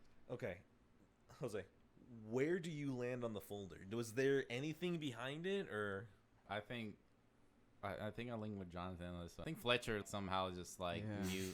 It's another thing of him trying to get his way to really get something out of Yeah, him. definitely. Because if you notice, bro, and throughout the whole movie, Fletcher always did something to get Neiman, just fired up, like one more step or something. He'll bring in that new drummer. He'll do something. not only bring in the new drummer, give him the music Exactly. sheet so he has an advantage already. It's like, this one, and you're like, he looks and Neiman looks at him like, the fuck, when did you get that? He's just passing it out right now. and I think like they couldn't really show that because it's like this was a different movie and they give away the twist a little too early, and it's just like doesn't have the same effect. So obviously, if you would have seen in the movie like Fletcher grabbing the folder, then the next 2 minutes of that scene would have had much of an impact. You wouldn't have Tanner flip out the way he did, and you're like, whoa, damn, okay, Fletcher really got to you too, obviously. And then you obviously won't have another nice quippy line from Fletcher himself, but that scene and that whole moment will lose its momentum. So yeah, I think Fletcher was obviously somewhere by there and like took that folder, and like there's no way like. I think there was probably someone else in sight in that hallway, but they were all like a mile away. Like, there's no way they come running and then obviously they take that folder and then boom. No, Fletcher obviously took the folder. Now, that's a good thing because I was in that camp until my last 2 rewatches. Here's the thing. Do you think Fletcher is willing to throw away his competitions to still get a Charlie Parker? That is true, though. Yes. Ooh, you okay? Yes. Okay. It's like sitting at the poker table and playing Texas Hold'em, and you just say, "I'm going all in," but you're not going all in an instance where you should go all in, but you're going all in because of an instinct and because he's at the point also where nothing's working, nothing is going for this guy. Going back to what I said at the beginning, he knows Neiman has it. How, why, or even who knows? He has that eye for it. But I am sure the ego that Fletcher has in the back of my mind, it is bothering him that he can't crack open that safe, that he can't crack open that treasure that he wants. So obviously he has to go kind of like in the mode of fuck it all. And I'm like, I'm going to go into every single dirty trick, dirty avenue possible to open this. And obviously he says it throughout the end of the movie. He's like, when he's sitting down at the bar, after he plays, he's not going to apologize for it because he knows that's what he wants. He knows that's what he's doing. So he doesn't care. So obviously you got to rule, going back to all that, you got to rule everything out. He will go that far. He's already went through every option. He's gone through every single rotation. He brought in Conley.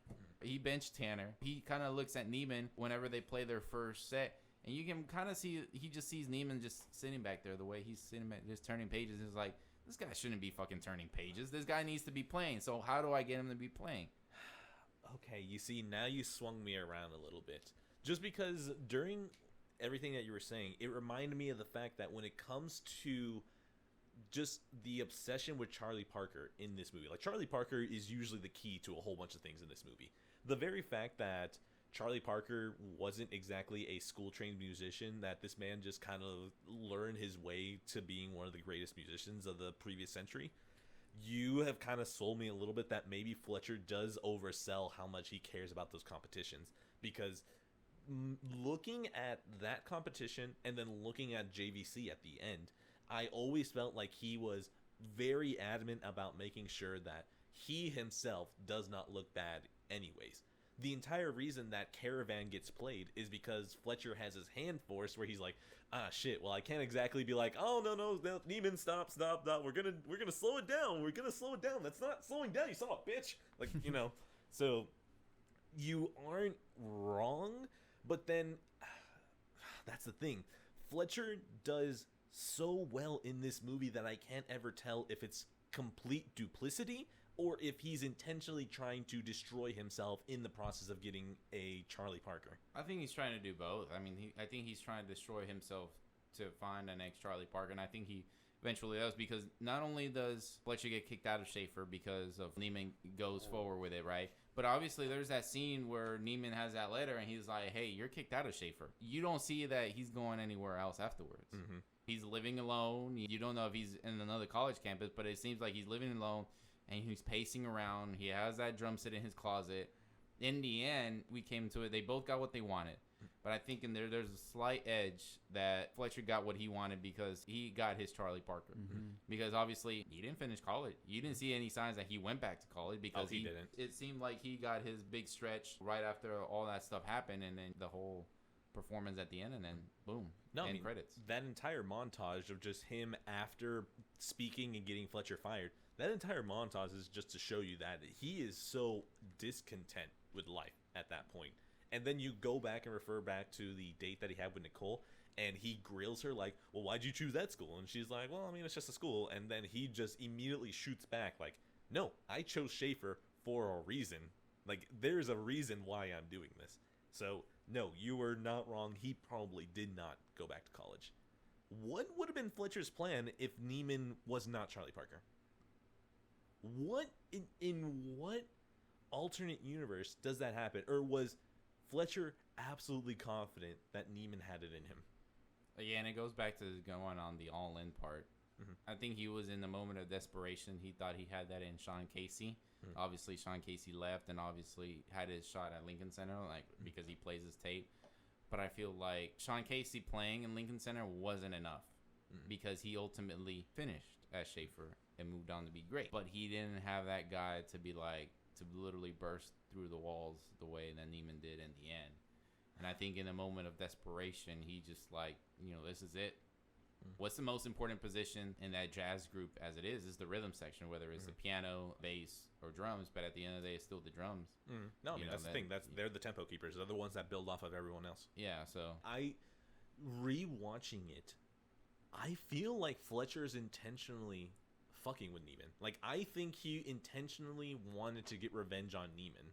And he's like, look, this is going to be a win-win scenario for me. One, I get to completely ban Neiman from music forever. I get to kill his dream right now, or he steps up to the plate and shows me something. That's the thing. I do not think Fletcher at any moment did he think that Neiman was going to take over and start playing Caravan like that. Mm-hmm. I don't think that was in the cards for him. I think he was going in with, this is my revenge, or hey, maybe he sticks it out so much and he realizes he loves drumming that he crawls back to me like an ex or something. So, that's the thing. Rewatching it, I don't know if I want to give Fletcher that much credit. Because occasionally it might get too supervillainy, where then you have Lex Luthor's plan in BVS, where this man can plan out 10 steps away from everything that's happening. No, he is ultimately Thanos, the best villain to ever walk this plane Earth. Okay, no, please don't do that, okay? I can tell you right now. No, look, we're not going there. We're not going. Next podcast. Look, Thanos is good, but look, we're gonna get to the Marvel talk when I'm ready to sell out, okay? Whenever I'm ready to start getting that SEO money. No, you're right. It's gonna be in 8 days. It's gonna be Darkseid, the best villain to ever walk this earth. Okay, look, I don't know when this episode's coming out, but we're 8 days away from the Snyder Cut coming out. Okay. I already shot this idea towards Edwin. I think we should go all in on the Snyder Cut. All right, we should go all in. I mean, if that means a live watch together of a 4-hour watch, I am all in. This is all getting cut. It's not. Look, I would say this live. I work from 8 a.m. to 6 p.m. that day on Thursday for a specific reason. All right. I came to this podcast to prove to you a point that I will not bail out. I want to do this in 8 days. Let them know, boy. We are doing. I will. I don't know where you live. Not yet. Not yet. But I will, and I think we should do it. I think we should really go on ham. I think we have a lot of friends in our Facebook circle that could really trigger that we could trigger with our. You know what? Just because you're saying all this, do you realize that I banned WandaVision? I don't want to give the people what they want. I saw that.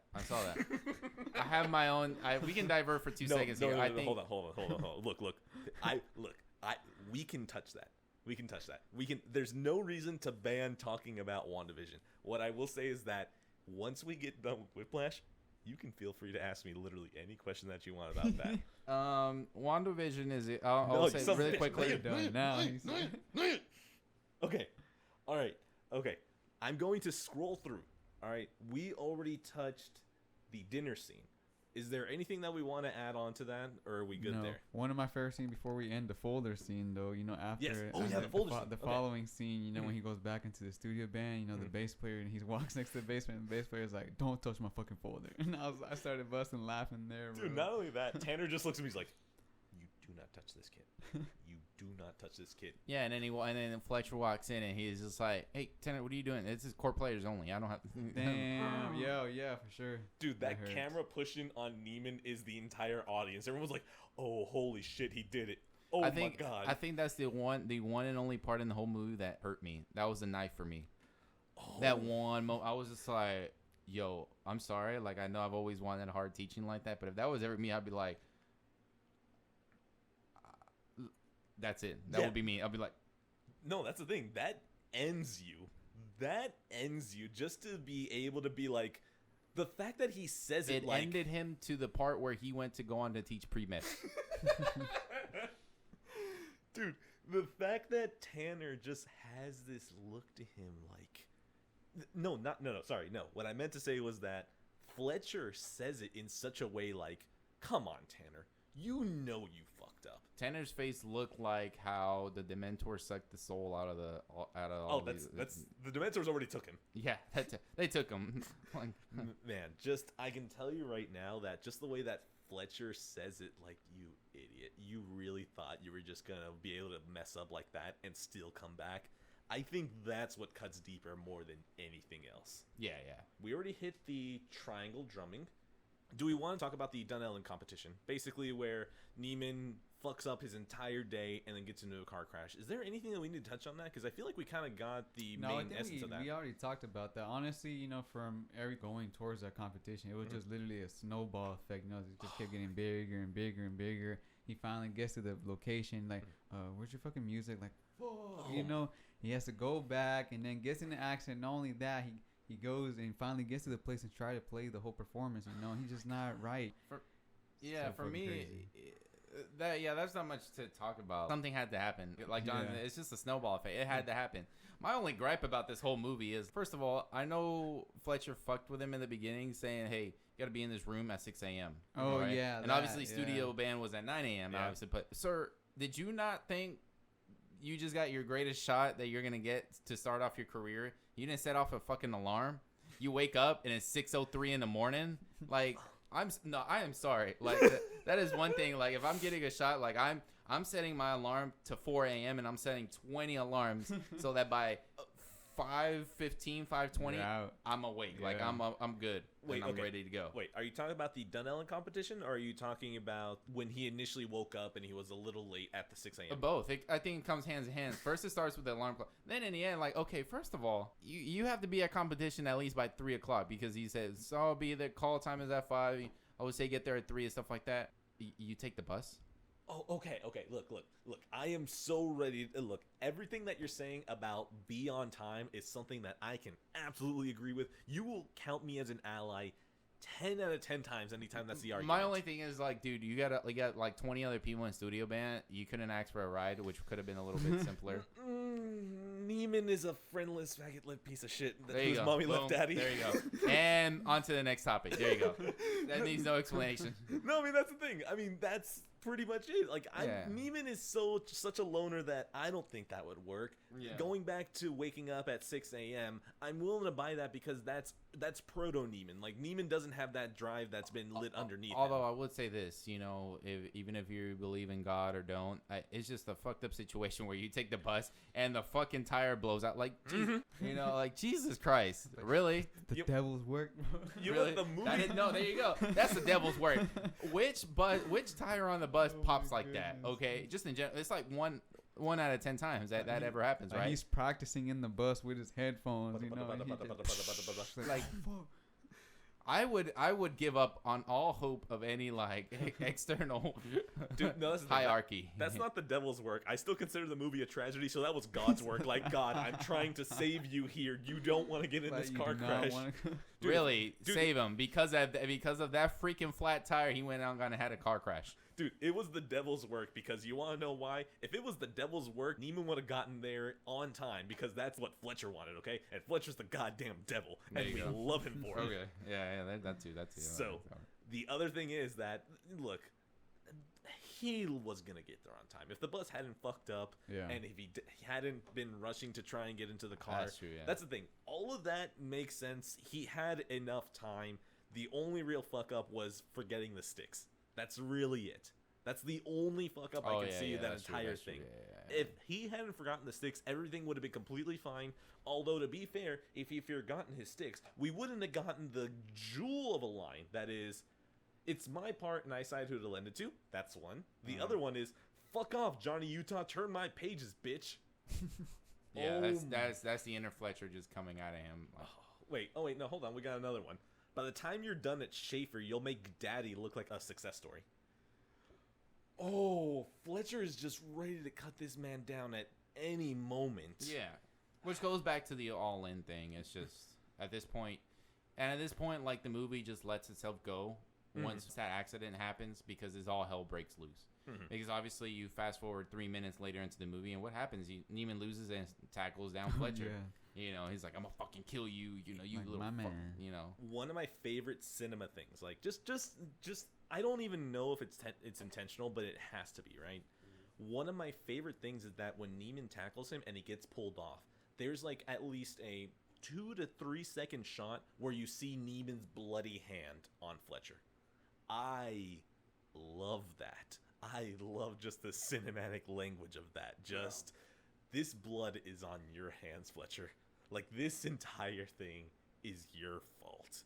Yes, Neiman kind of did this to himself too, but I mean, isn't that the whole thing with why the lawyer goes to him after Sean Casey's suicide?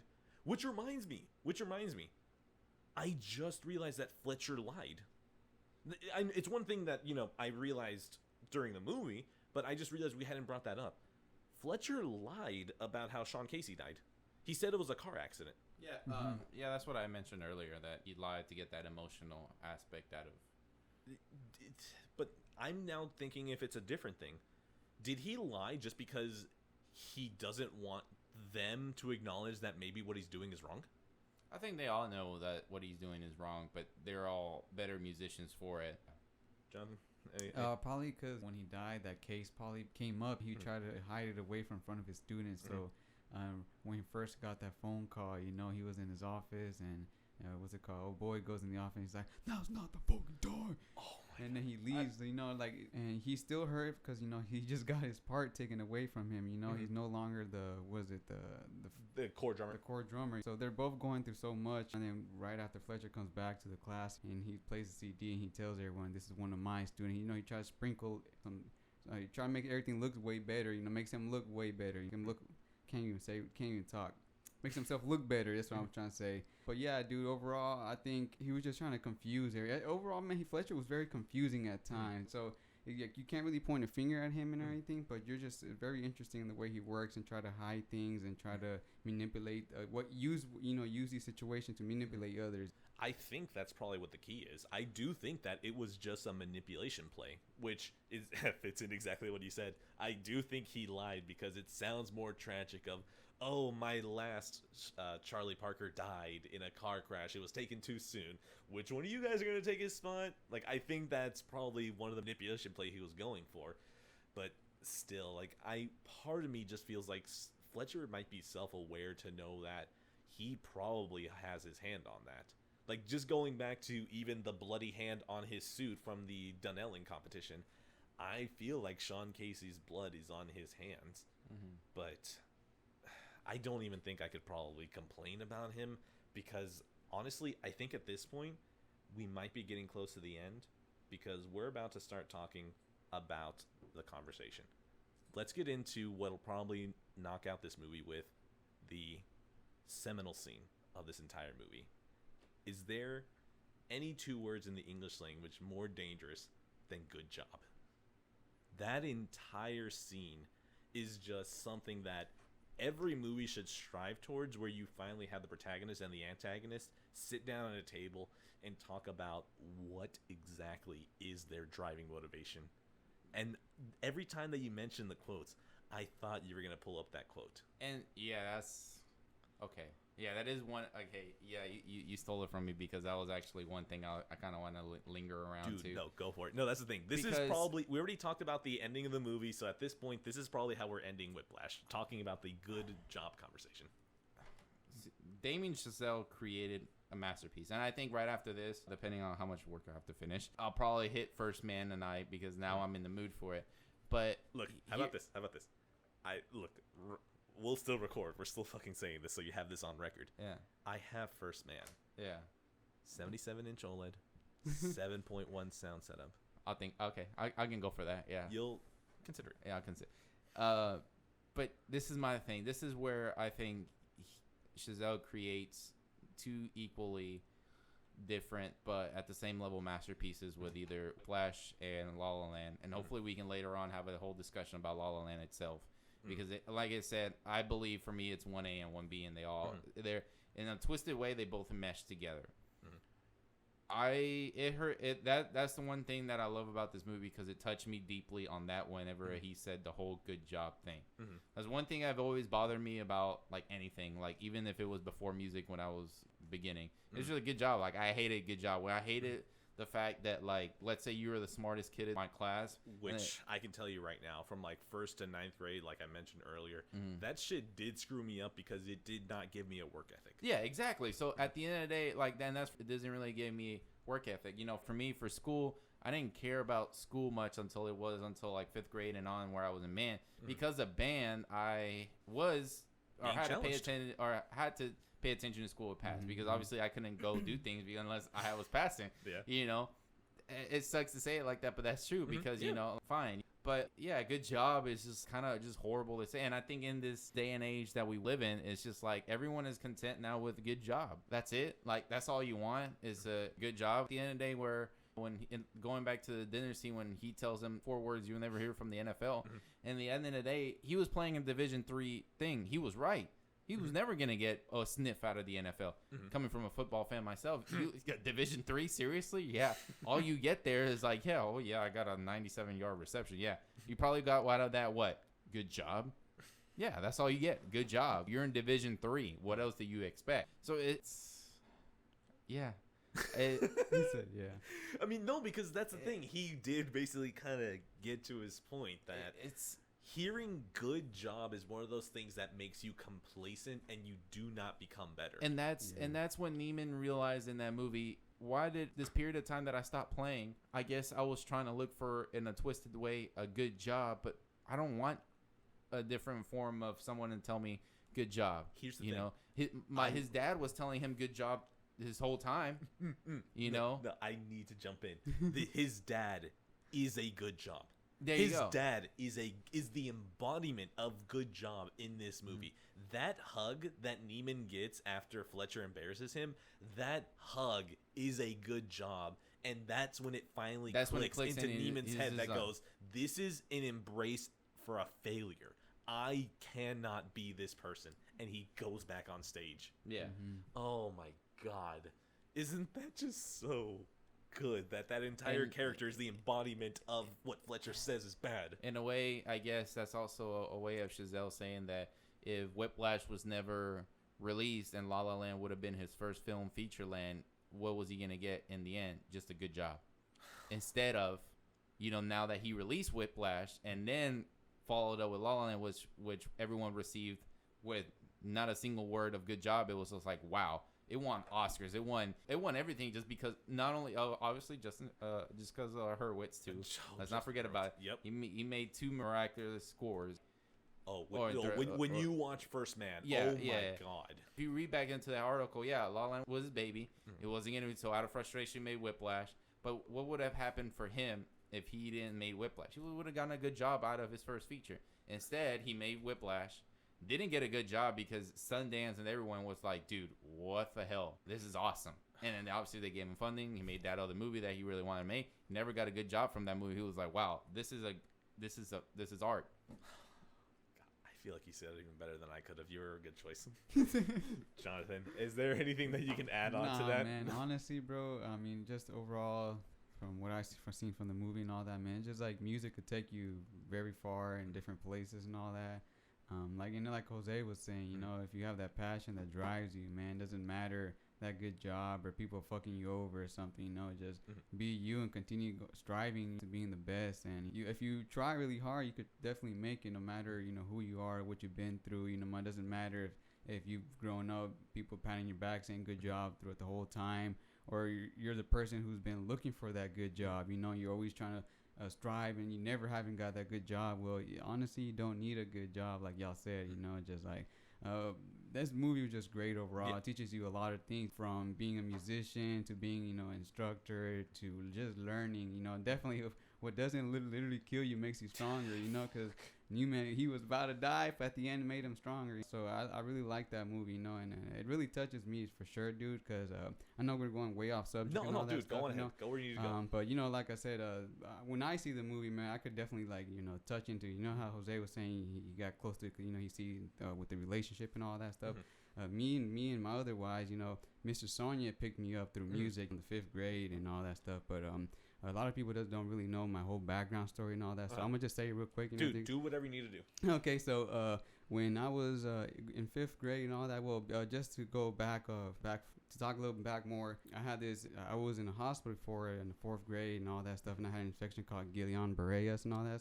So I was, like I was staying in the vegetable state. Pretty much, my eyes was cross-sided. My tongue was caught, so I couldn't really speak and all that stuff. I couldn't walk whatsoever, so it was a good 6 months or 8 months where I was limping and all that stuff. So I was going around and everything. I couldn't speak and everything. I lost from that moment when I came out the hospital. I lost all my memory already, you know. And I didn't tell no one that.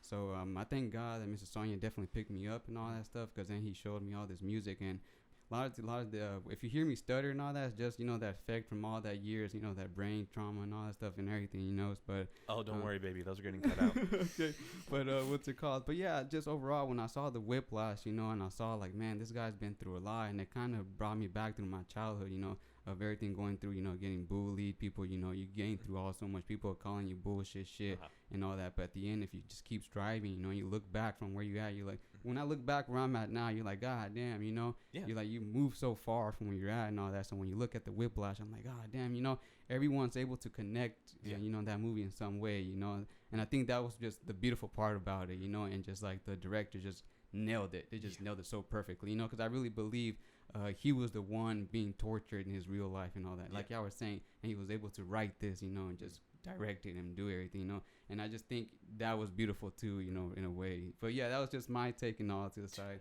We already touched the movie. I feel like the movie is good. But just because there's two things I want to move on to, there's something that we can all agree here, right?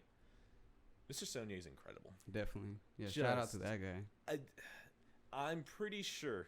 Look, if we take out all the bad stuff that Fletcher has, no matter how much I'm pretty sure Sonia would have liked to hit us at some point, he still had the restraint not to do it. I'm pretty sure he's probably never called us any of the shit that was said in that movie. But man, let's just say that Sonia was every good piece of Fletcher from our time at Hastings. Definitely. Just, I at least wanted to say that, just because this entire time, everything that Fletcher does with being able to push you and being able to pull out what he needs from you, that's exactly what Sonia did. Yeah, there's no greater teacher than those that will actually want to push you and will actually want you to let you grow, not those that, at the end of the day, if you just want a conductor who can wave their arms and tell time, hey, you can grab any sucker for do that. Yeah, Fletcher said that himself, too, that he could get anyone who could wave his arm and, you know, keep tempo and all that. And that's the thing. Sonia cared. And so even though as twisted as Fletcher can get, Fletcher, at the end of the day, no matter how he is, it's scary that he cares. And I think that's what makes Fletcher so compelling, is that at the end of the day, with everything that he's still done, those tears for Sean Casey were not fake. He cares. Definitely, and like I said, man, and like you were going back to Sonya, you know, I think he's a very great guy, and he played a great very, man. he played a very important role in a bunch of people's life, and just continued growing. Like he planted a seed, and that seed's growing, but you know, overall, like my self experience, you know, he definitely taught me back, and he was like, it doesn't matter, like you don't need to. He was like, you don't need to learn all these. You know, at the time he was always making me trying to feel good because I always told myself I was like, oh, I'm a dumb kid. I don't know. He was like, look. All these like major mathematic people, science and all that, they know all these numbers and all that, but they can't just read. They can't read a simple note, and they can't play that simple note, and you can. You know, he always try to make you feel good and all that, but he always did try to push you. You know, he was always really tough on you as well. You know, so. And I always did see that. He was nowhere as close to Fletcher. Fletcher was way off, you know. But I would say Sonya with that pressure, that intense moment. You know, he's always trying to push you to do the best, and like. I did see that, you know what I'm saying? Like, watching the movie, like, brings back memories and does that. And that was so great about it, too. Yeah. I admire that, man. I just felt like if we're talking about Whiplash, we're talking about band directors, I felt like it was necessary to bring him up since we're all here. For sure. So, that's the one thing. The last thing before we can finally get to whatever you need to talk about for WandaVision. I don't need to talk about anything about WandaVision. He's done. It's not that important. It's not that important. No, that's the thing, because I can tell you right now, there's friends and family that hearing that you had an option to talk to me about WandaVision, they probably perked up their eyes and were like, yes, they're going to be able to tell Edwin about this. I can tell you right now, it brings me joy in knowing that they get cucked again by not having me talk about WandaVision. Okay, going on from there, the one thing that somehow, since we've been talking mostly about the narrative, but we haven't actually been talking about the sound design to this movie. And at least even how Damien Chazelle directs every single musical sequence. Jesus, does he do it with just so much love? Yeah, I mean, he comes from that same world that he created in that movie. He knows all those different aspects, so he wasn't trying to be just a filmmaker. He didn't try. He actually succeeded into being a filmmaker to show a real life scenario type things, but not just of situations and relations with people, but also to the nitty gritty of sound, vision, landscape, dress. I mean, they filmed it right away. It was just like, we're using raw footage, not like raw footage, but like raw, raw data in a sense. This is just all raw data. Like, this is all real time. We're gonna use this. I'm not gonna sit down and sit in the video room or the editing room and like make fake sounds and try to this sounded terrible. Let me like amp it up a little bit. No, it's just like, this is what it is. This is what we got, and this is integral to the story I'm trying to tell. So, I mean, the sound design and everything was just perfect because it's the vision he had, you know, and it's the vision that he was trying to prove that he was going to bring to his actual real movie he was trying to make. Jonathan, because I know that you have a huge audio background. Oh, come on. No, he does. That's why I'm like, yeah. Okay, I was gonna say, shut up. I'm not trying to put you down, all right? You have the ear for actually creating music. Shut up, okay? Definitely. I could tell you, I watched it twice. Once and just on regular TV, just regular speakers from the TV. And then I came down here to the studio and I watched it down here, and I could just tell you, man, the acoustics, you know, from each instrument was caught so perfectly. When the drum plays, it's just not like a thump, and the end it's just like a thump, and just, you know, it sounded so real, you know. When the music was playing, even it just sounded like you were there, you know. It like sounded like you were a concert. So I, as an audio guy, I really admire that, you know, because there are some movies where you're playing, you're like, what the hell, like.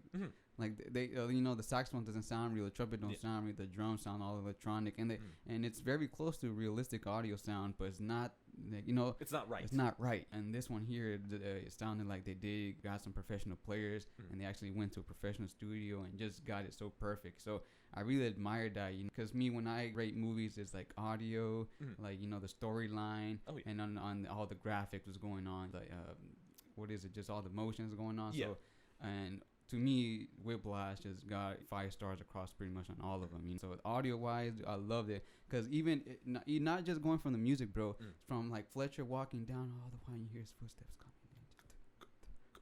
And it comes louder. Just perfect, dude. You know, just all the small details to him, you know, just like there's one scene where they made it where when his blood drops from his finger to the snare, you hear that. And I was Just like, so perfect.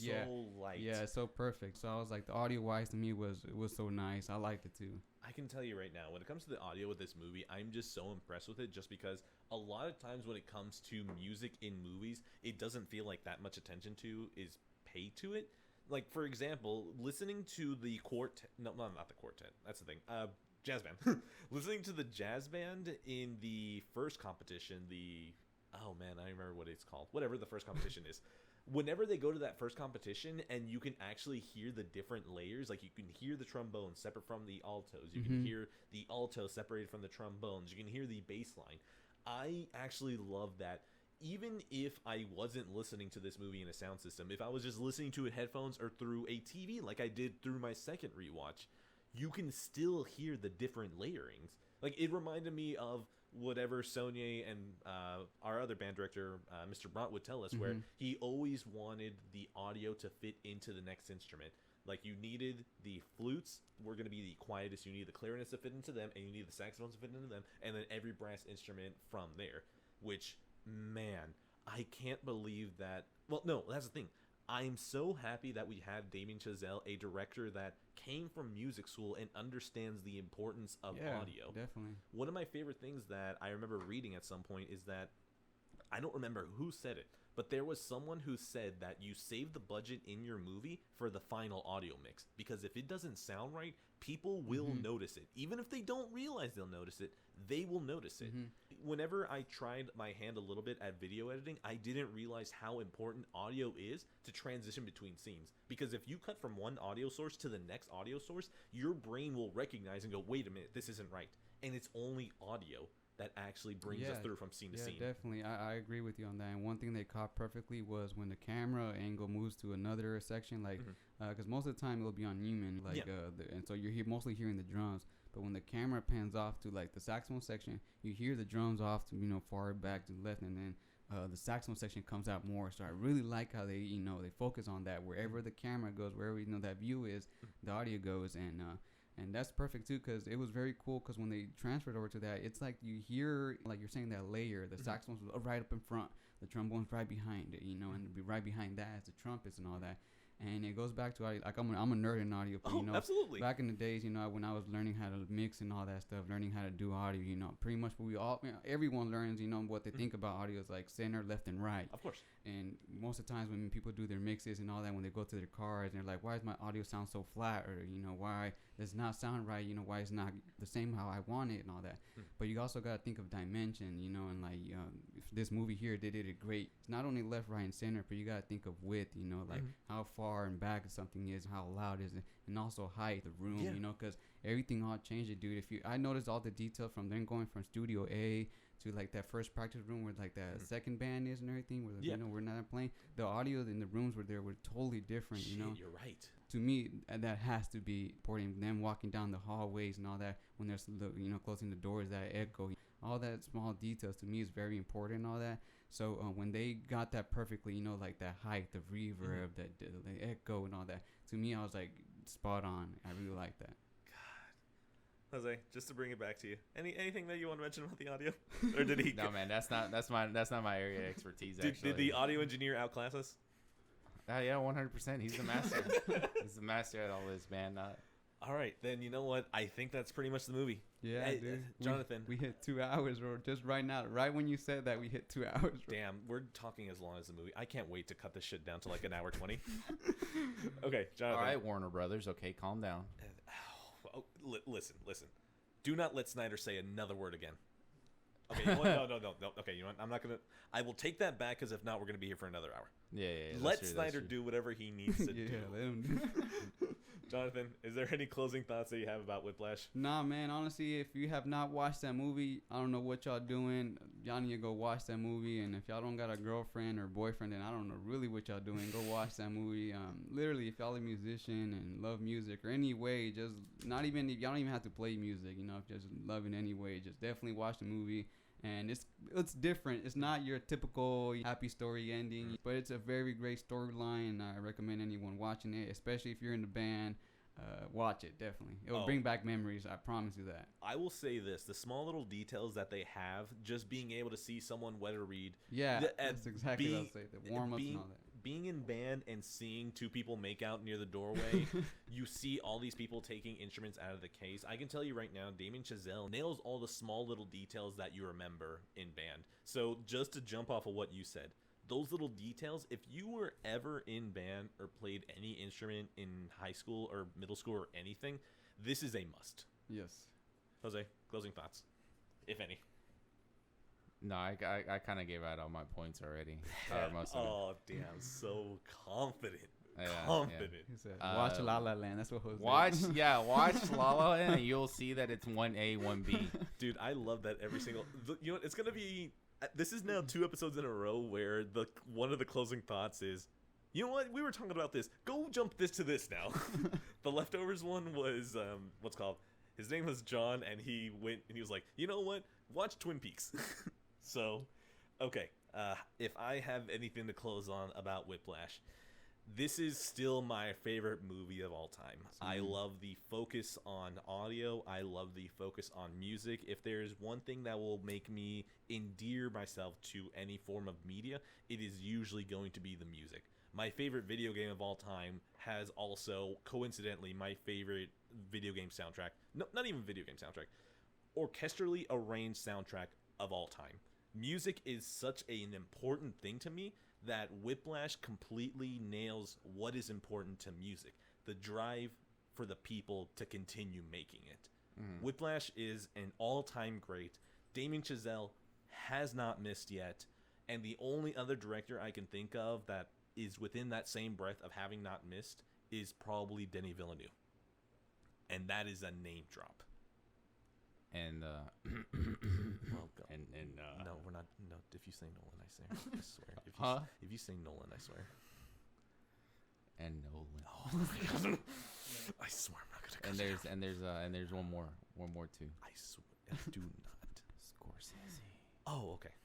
Oh, Yeah, no. I thought you were about to finally drop your hot take and be like, Oh yeah, Snyder's... Django Unchained. I mean not Django Unchained. Oh, Quentin Tarantino. Oh yeah. Oh look. All 9 films are amazing. Jackie Brown. Okay, put that one better. You were so ready to throw out Jackie Brown. Okay, 8 movies out of 9 have been amazing from Quentin Tarantino. I mean, that's pretty good, right? This man's probably gonna end with 10. He's probably gonna end with a 90% of. I don't think he needs to make a 10th. I think Once Upon a Time in Hollywood is a perfect peace out to Hollywood. Kill Bill Volume 3.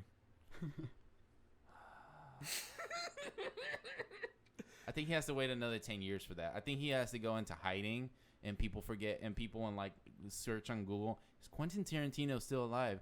Well, according to my Wikipedia page, he is still alive. Well, where the fuck is he?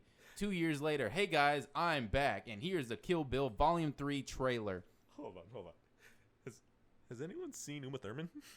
It's been a while since I've seen Uma Thurman. Ah, crap. Well, she was in that one movie. Christ. She was in a Pulp recent... Fiction? Oh, you're saying another recent movie. Oh. Yeah, another recent movie. I have no idea. I forgot. But yeah, she's still around. She's still alive. Obviously, make the movie as long as she's still alive. If she's not, then, just kill it. Like Bill itself. Don't worry, man. Kill Bill is actually going to get an episode. I fucking love that movie. Yeah, that's a different story. But, I mean, Denis Villeneuve hasn't missed yet. Yeah, I know I threw in Nolan in there. I mean, I would kind of admit that he missed by a hair on Tenet. No. Okay, look, we're not doing this. We're not doing this. No. Jose. I have Tenet in 4K, okay?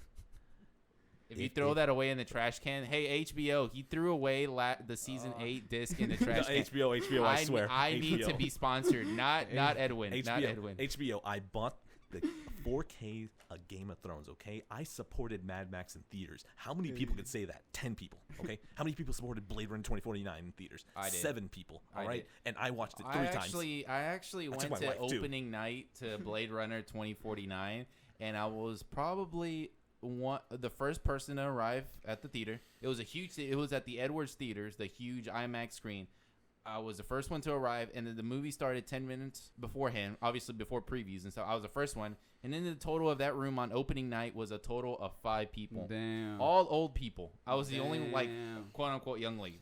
And I was probably no, not probably. I was the only one that clapped at the end of the movie. Damn. HBO's going to have to Warner listen to Brothers? I love the Matrix movies, all of them.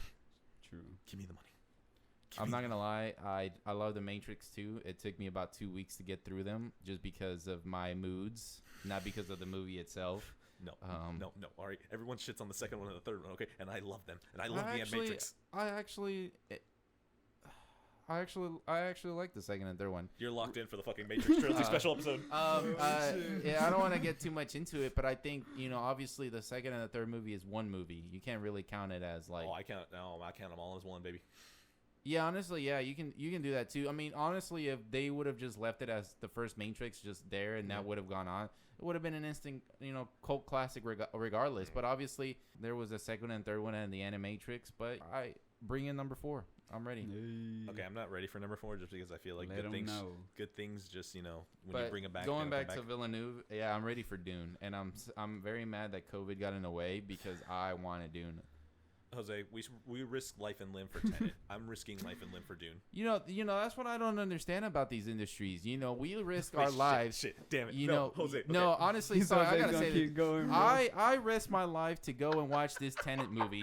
Me and Edwin sat, literally 2 centimeters apart. Not to be weird or anything, but that's the space of these seats in the movie theaters. No, it wasn't. I got closer. Yeah, and so that's literally the only movie you're gonna see. I'm sorry, I'm a fanboy. You got me to miss out of the new James Bond movie, the end of the Daniel Craig era. You made me miss that. Stop it. You're gonna pull me in. You're gonna pull me in. And then one more, and then obviously I'm a Marvel fan, so I kind of got excited for Black Widow. Not too much, but I was willing to see it. Stop it. I'm ready to complain with you for No Time to Die. Okay, my boy Rami Malek is there. Okay, and I need to support my boy Rami Malek. Hey guys, you think we could start wrapping this up? I have a someone else coming into. I need to show him one of these. Yeah, absolutely. Yeah. Okay, right, cool. Jose. Thank you for being here. Jose, y'all gonna keep going, bro. Jonathan, we gotta do this a second time, bro. No, absolutely. We're doing justice for Zack Snyder. All right, in 8 days. Thank you very much. Okay, you know what? I need to call my shots before this is over. Okay, special episode for Matrix is happening. Maybe a special episode for the Snyder cut. It's probably not gonna happen. It will happen. Okay, that's when he starts his own podcast. I will harass your Facebook until it happens. Implying I still log into Facebook. This has been Passive Pixels, a Media Catch-Up podcast. I still have no outro. We're counting this as an outro. God damn it. Cut it.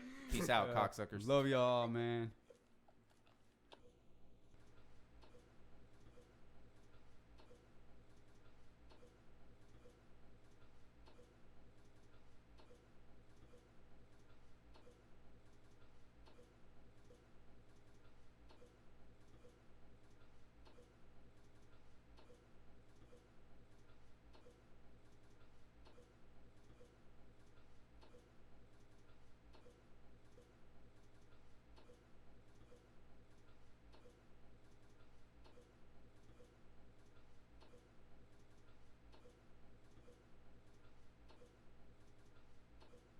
Fuck. Yeah, I know. I saw that.